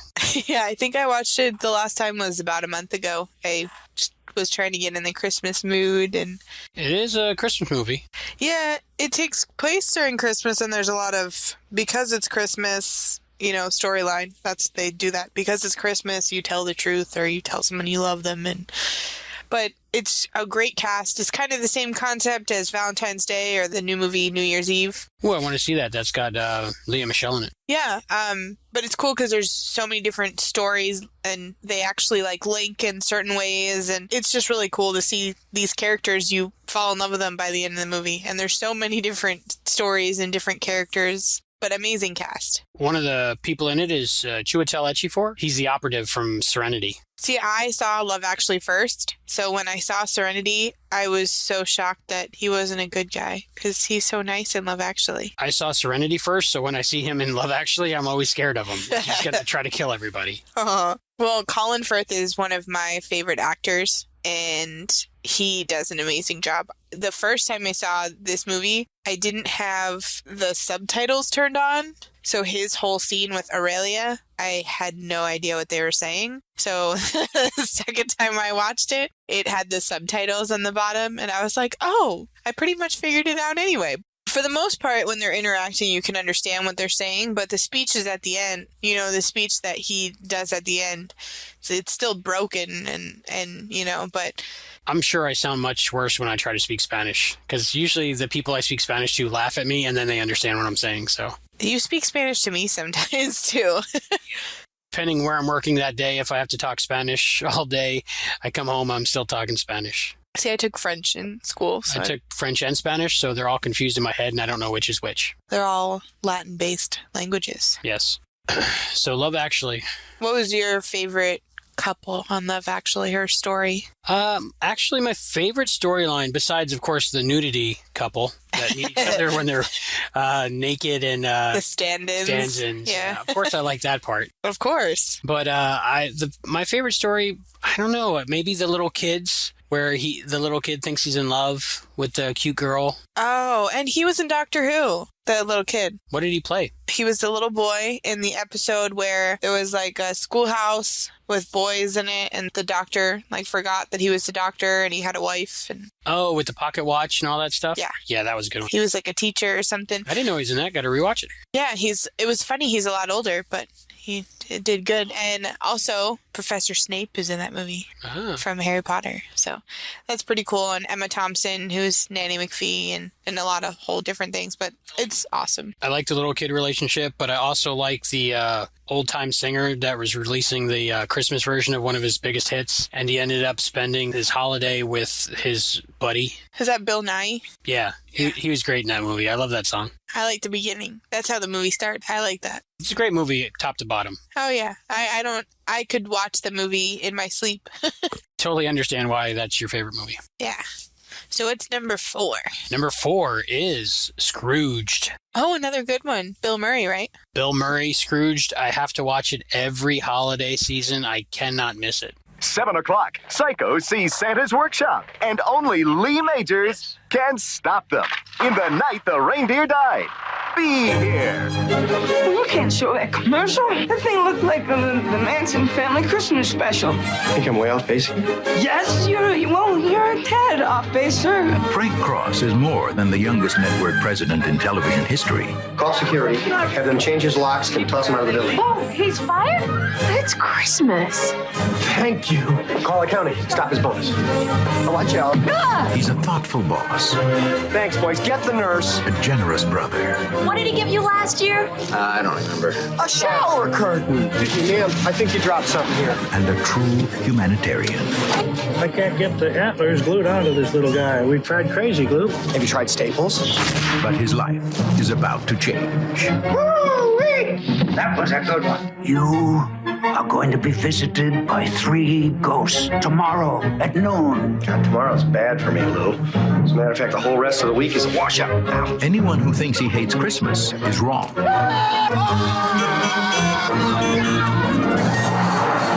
back to Jersey, you moron! It's ghosts he hates. I love that bit!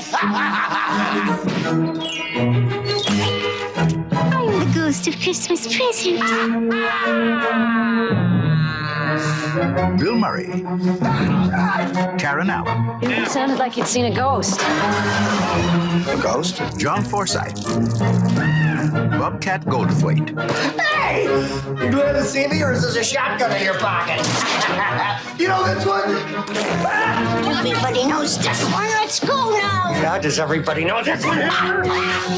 Carol Kane. Robert Mitchum. I really care! David Johansen. Oh, I'm having the weirdest day! This holiday season, see Bill Murray get Scrooged. Hey, back off, big man. That may work with the chicks, but not with me. Bill Murray's great. The whole story's great. It's based on A Christmas Carol, of course, but a very funny version. It's more of a crass version of it than the normal. Yeah, I'm sure it was more vulgar at the time than it is now. Yeah. Things on it that bothered people back then probably wouldn't bother people now. I like Carol Kane. She plays the ghost of Christmas Past. She's just a hilarious character. She's very funny in this. Actually, when she's hitting Bill Murray in those different scenes, she's actually hitting Bill Murray full on. That's awesome. They didn't pull any punches, so he got injured a lot. Pain is temporary, film is forever, they say. Well, he gets a real reaction out of him, I guess. And I like Karen Allen in the movie, too. She makes a great girlfriend for Bill Murray's character, and she calls him Lumpy. I like those little nicknames for each other and stuff. Wasn't she in Indiana Jones? Indiana Jones, however, is not in our countdown. I know. And we'll get to the top 3 holiday movies on our countdown list shortly. Now it's time for the world premiere of the song from Jonathan Green and Albert Burdge, recorded especially for the Terra Nova Podcast. Aren't you Albert Burdge? Hold on.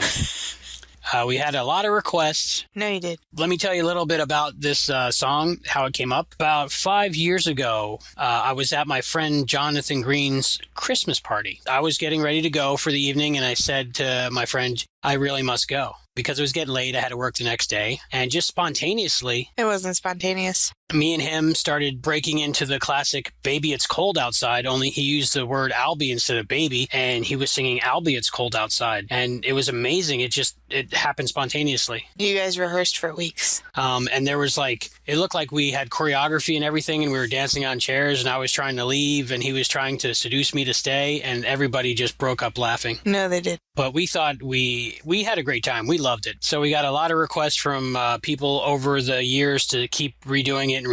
So every year we do it, and people love it. No, they don't. And it's just a great time. So now here is the world premiere of Albie, It's Cold Outside. I'm sorry, guys. From the album Holiday Duets Between Friends. No, it's not like that. And here we go.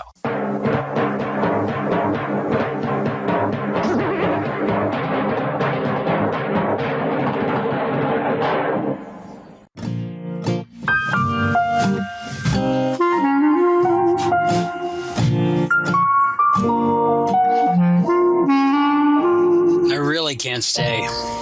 Albie, it's cold outside. I've got to go away.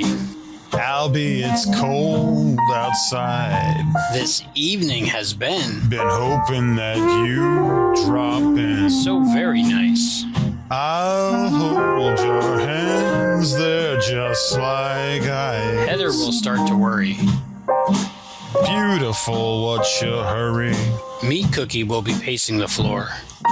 Listen to that fireplace roar. So really, I'd better scurry. Beautiful, please don't hurry. Well, maybe just have a drink more. Put some music on while I pour. The neighbors might think. But Albie, it's cold out there. Say, what's in this drink? No cabs to be had out there. I wish I knew how. Your eyes are like starlight. To break the spell, I'll take your hat. Your hair looks swell. I ought to say no, sir. Mind if I move a little closer? At least I'm gonna say that I tried. What's the sense in hurting my pride? I really can't stay. Albie, don't hold out, but it's cold outside. Come on, Albie. Come on, Albie.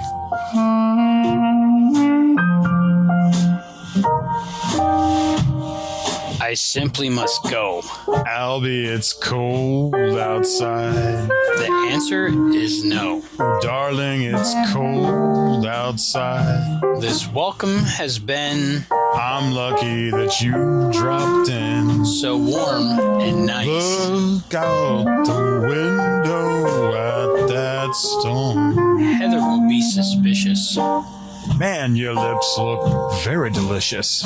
Nasty Butler will be there at the door. Waves upon a tropical shore. TC's mind is vicious.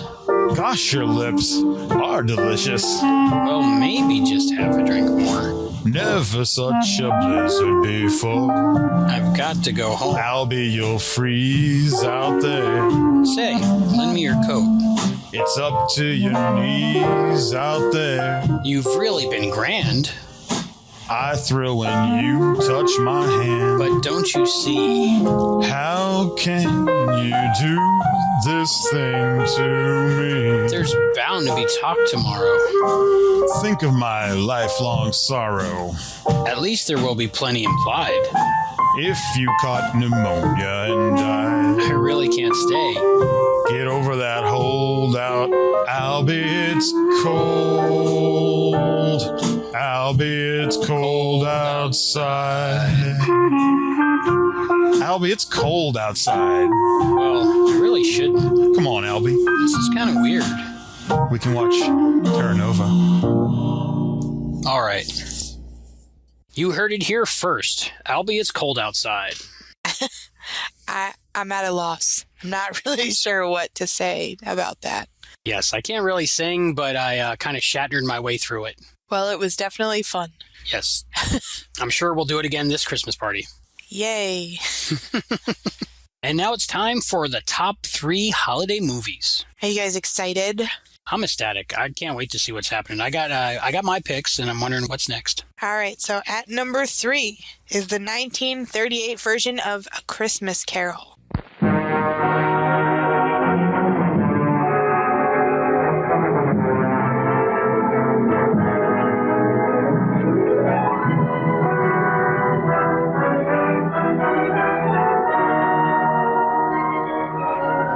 Hello, ladies and gentlemen. Well, I've been assigned one of the most pleasant tasks I've ever known. I'm going to introduce to you a character I've loved for many years. Strangely enough, when you first meet him, you're going to loathe the very sight of him. He's mean and grasping. He's hard-hearted and tight-fisted. As miserable an old windbag as ever faked a sneeze when the collection plate goes by. He'll probably remind many of you of your landlord. But you, as I did, and millions before us, are going to grow to love him. Hesitantly, at first, I'll admit, but finally he'll overwhelm your heart and be off with it. His name is Scrooge, the famous Dickens character, Ebenezer Scrooge of A Christmas Carol. Old Scrooge is played on the screen by Reginald Owen. And Reginald is old Scrooge, just exactly as Dickens conceived him, and as you and your children know him and love him.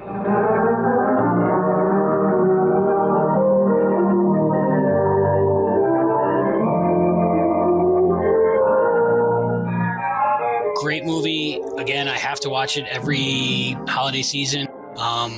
I probably watch 10 different versions of A Christmas Carol over the course of the holiday season. December is a big holiday movie month for me. I try to watch as many as I can, but I watch so many different versions of A Christmas Carol, but I think this is my favorite. See, I read the book, and the one that's closer to the book I like because I've read the book, and it's the new Jim Carrey one. It's very close to the book. That's really good, too. The 3D on that is amazing. So you've seen it? Yes. So in the beginning, when he takes the coins off his eyes, I mean, all of that is in the book. It's like exact. That's why I like that one. I could pretty much watch any Christmas Carol movie and enjoy it. I've seen the 1938 version. I believe last year I watched it. It was good. I don't know. It wasn't my favorite, but I mean, it's a dated movie, definitely. But like, I like Tiny Tim in it. I like Bob Cratchit. I like Ebenezer Scrooge. He's really good. Well, I mean, it's a dated story. I mean, it's a story that's supposed to be old and supposed to look old, and so the black and white really plays towards the story. But it's crazy to think that they have it in black and white, blurry, and in 3D. Yeah. I wonder if that one's out on Blu-ray. I think it is. Yeah. I'll have to pick it up, hopefully. I watch it every year. Holiday movies have a lot to do with like the same principle as an overture, to where your brain doesn't actually like music until it's heard it before. So that's why they put an overture at the beginning of, like, say, a musical or an old movie. So you get a little taste of all the songs. So when you actually hear them in the film, your brain goes, ooh, I know what that is. I like that. I think holiday movies are the same type of thing, where whatever you watched as a child growing up, it's ingrained in your brain, and it just makes you happy to watch it and experience it again, just like a song over and over again. I totally agree with you, and that would explain why a lot of the 90s movies and stuff are my favorite Christmas movies, and the more recent stuff, whereas the older movies are more your favorite. Plus, your parents are older, so they watched those too. So, you know, that's why they showed you those when you were a little kid. Yeah, I have a much broader base from which I watched movies from. Well, yeah, and I'm sure my kids someday are going to think that the 1994 version of a movie is forever ago. Your kids. Are you trying to tell me something? No. Okay. Whoa. That was close. Look at you reading into things. It must be because, like, I really enjoyed the Jim Carrey version of A Christmas Carol. I think directed by Robert Zemeckis. Really great movie. And I enjoy it, but I just don't get the same happy feeling I get when I watch the 1938 version. See, I get a different thing altogether because I take A Christmas Carol as the story, that I enjoy the story, that I could watch it anyway. I mean, I love The Muppets Christmas Carol because it's different. It's very different than any other Christmas Carol because it's with the characters that you know and love. I mean, it's still the same Fozzie Bear. I like a bunch of different versions. The Patrick Stewart version's pretty good. I don't know if you've seen it. I haven't, but I like Patrick Stewart. It's really worth checking out. The Kelsey Grammer version, it's a musical. I've seen that one. That one's good. I can't wait to watch it this year, that's for sure. And on to number 2. I'm excited. Everyone's favorite leg lamp story, A Christmas Story. You'll shoot your eye out. You'll shoot your eye out. Mm-hmm. In this modern age, too many people have lost sight of the true meaning of Christmas. Mom! Hush! Shut up, Ralphie! So now, in the spirit of the original, Me to you! Stop! traditional, American Christmas, Thanks a lot! MGM presents A Christmas Story. Dashing through the snow. Uncle! In a one-horse open sleigh, for the field we go, laughing all the way. Bells on bobtail ring, making spirits fly. What fun it is to ride and sing! Ho, ho, ho! The sleighs on tonight. Ho, ho, ho! Fragile. It must be Italian. I think that says fragile.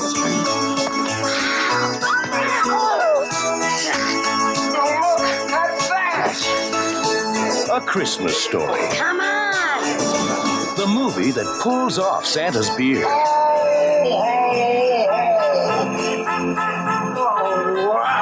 And unwraps the secrets. Did they get a tie this year? Of the original, traditional. You look like a deranged Easter bunny. 100% two-fisted, red-blooded. It's smiling at me. All American Christmas.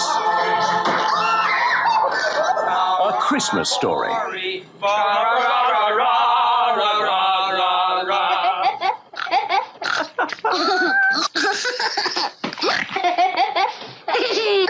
So what do you think about A Christmas Story?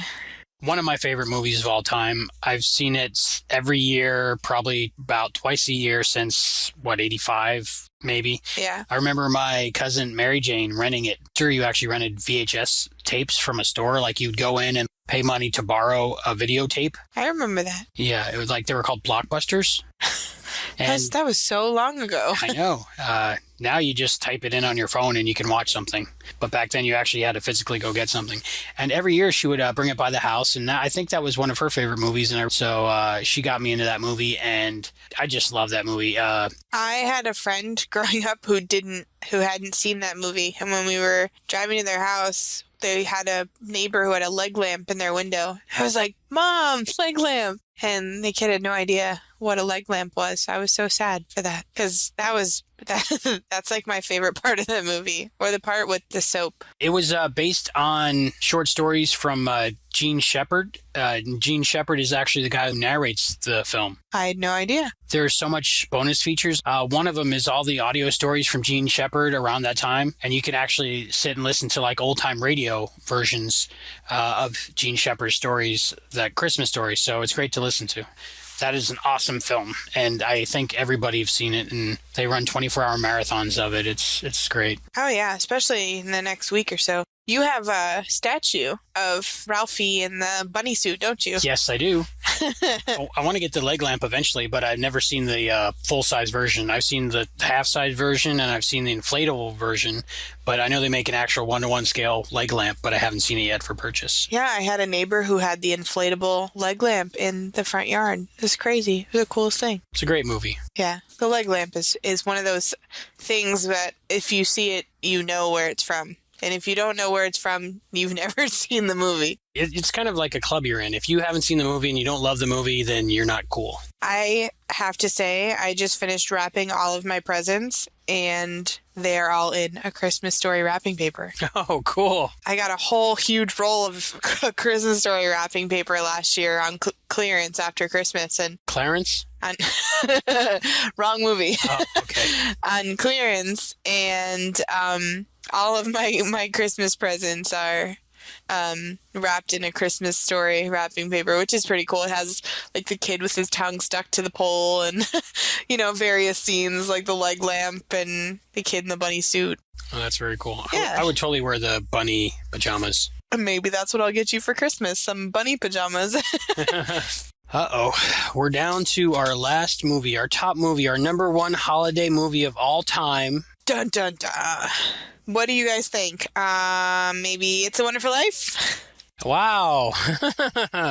I think some people saw that coming. Yeah, who would have thought? It's a Wonderful Life. So let's start all over and talk about what we like about It's a Wonderful Life. I think they would be tired of us talking about It's a Wonderful Life. I think we covered It's a Wonderful Life. That's the number one holiday movie of all time. Yeah, it's a good one. It's a really good one.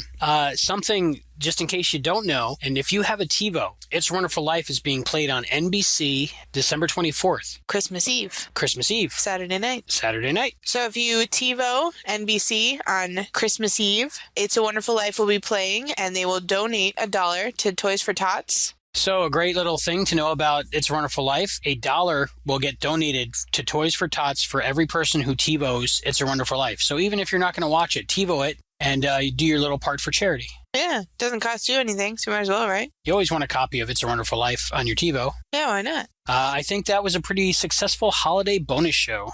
Me too. I had a lot of fun. It was cool to talk about Christmas. We covered It's a Wonderful Life. We got a science section on the Winter Solstice. We had Danielle and Johnny Jr. call in talking about what they like about the holidays. And we had a profile on the Christmas tree. Santa Claus even called in. Yeah. We got to count down the top 15 holiday movies of all time. And your first single debuted. That's what'll be talked about most probably is Albie, It's Cold Outside. Yeah, Santa will be dropping those off at everybody's house this year. And of course we covered Doctor Who. Oh yeah. So anybody who hasn't watched Doctor Who, that's a great place to start with the holiday episodes. And our top 15 Christmas movies. So if you need an idea for a Christmas movie to watch this year. Yes, we would appreciate your feedback. And if we get a season 2 of Terra Nova and we have a season 2 of the Terra Nova podcast, we will do it again next year. But don't hold it against us.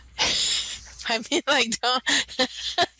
The Signals holiday show went 3 hours, so their precedent was set, and we had to go along with that. Oh, okay. So I don't feel so bad. It's a bonus podcast. If they don't want to listen, they didn't have to. But everybody who listened to this point, we appreciate it, and have a great holiday season, and I hope you get lots of cool presents. Yeah, Merry Christmas, Happy Hanukkah, Happy Festivus, Happy Kwanzaa, Happy Winter Solstice. Yay, Happy Winter Solstice. I'm excited. Do we miss any holidays? Probably. But just have a great winter season, and hopefully you get that Red Ryder BB gun you've been wanting all year long. Enjoy the cooler weather. Hopefully don't freeze. Stay warm and have a wonderful holiday season. So happy holidays from all of us here at the Terra Nova Podcast. Meet Cookie, Chad, TC, Heather, and Albie. Have a great holiday, and we'll see you next time with the Terra Nova Podcast, episode 15, with Occupation and Resistance. All right, so we'll talk to you next time. Happy holidays. Bye. Festivus for the rest of us. Thank you for joining us for this episode of the Terra Nova Podcast. Go to terranovapodcast.com each week to listen to new installments of the Terra Nova Podcast. The Terra Nova Podcast is not affiliated with 20th Century Fox Television, Churnin Entertainment, DreamWorks Television, or Capitol Entertainment. While at terranovapodcast.com, join our forum so you can stay connected to the Terra Nova Podcast community. Follow us on Facebook and Twitter to get behind-the-scenes information, exclusive content, and to be notified first when a new episode is available. Support from listeners like you help keep the Terra Nova Podcast operating. You can find a link to donate using PayPal at the bottom of our website. Get the latest Terra Nova Podcast gear by checking out our Cafe Press store. The link is available on our homepage. The thoughts and opinions expressed in this podcast are those of the individual and do not necessarily represent or reflect those of the Terra Nova Podcast, Barron Space Productions, its partners, or affiliates. Special thanks to Stephen Norder for web maintenance and ZeroPain.com for providing reliable and painless web service. The Terra Nova Podcast is edited by Meat Cookie, Chad, and Albie. The Terra Nova universe and all that it contains is property of 20th Century Fox Television, Churnin Entertainment, DreamWorks Television, and Capitol Entertainment. No infringement is intended. The Terra Nova Podcast is a Barron Space production. Copyright 2011. All rights reserved. It's a wonderful podcast. The holiday bonus episode. La la la la la la la la la la la la la la la la la la. It's out on many different versions. It's out on different many. Did I say that the wrong way? I don't know. You can start over. Okay. Yeah. Says, but I wanted. That wasn't the one I was gonna read. Bought the Laserdisc. No, I have North by Northwest. That's another Jimmy Stewart. Is that Jimmy Stewart? No, it's not. Never mind. Cut that out. Recap. Is it really gonna have those noises for the Christmas one? I have no. Jingle bells, ding, ding, ding. Ho, ho, ho. Recap. Thank you, Heather, for that episode. Oh, it's not an episode recap. All right. All right. Crap. What are those called? He did the whole fingers in the thing and continued that storyline all the way through. One of the documentaries I saw on It's a Wonderful Life. Grammar. Thank you for editing. Stop fantasizing about the women. I don't know if you can say that word. Cut that out. You just made it into something that it wasn't. Well, I'm just making sure that nobody gets offended in any way. Yes, that they would get offended at. That right there. Did I say something else that people would get offended at? Am I saying no or yes to this? No. Yes, I mean, it looked like a kid with a had went in and on the film. But everybody has those days where they feel like the world's against them. And all you do is the story. They've always been the standard, 9 inches or whatever they are now? Usually they're 8 or 9 inches. Yeah, might have been bigger back then. I've seen some old, but they were all the same size. But they were all pretty much thin back then anyway. Oh, is that what it was? It was thinner? Now they're thicker and... So he's 7 years younger than the 8. Well, I don't know. That doesn't make any sense, but like... But I subliminally... Subliminally? Look at you being an amateur psychiatrist. P-psychiatrist. P-psychiatrist? Yeah. That doesn't sound right. So without George, she didn't marry anybody else. She didn't with anybody else. Is it okay that I said that? Yes. Then I noticed neither No. This is what it says according to that. Speaking of that, did you ever see the Saturday night? Basically, find out that Harry Potter stole the money, or Harry Potter. That would have been a funny ending too. That's going in the blooper. My thoughts on I even messed that up. Cut most of that out. This is going to be a crazy one to put together because it's going to be like 4 hours long. Sorry, editors. This is Santa Claus. Just a message for all you good boys and girls out there. The hell... No one take. I'm calling back out. This is Santa Claus. Just a message for you good boys and girls who listen to the Terra Nova Podcast. The elves have been working hard all year for all the toys and goodies that you have been wanting on your Christmas list. So, that being said, don't forget to leave me out a plate of cookies and milk because I really, really like you. I hate you all! Oh, why did I call over the fucking alley? Blame you for this, you bastard! This is Santa Claus. Just a message for all you good boys and girls out there. The elves have been working hard all year to make all the toys and goodies that you have been wanting. So, just one of the... How dare you now? Damn you and your podcast! Bye, buddy. Bye, buddy. Take care. Bye-bye. Bye-bye. Bye-bye, buddy.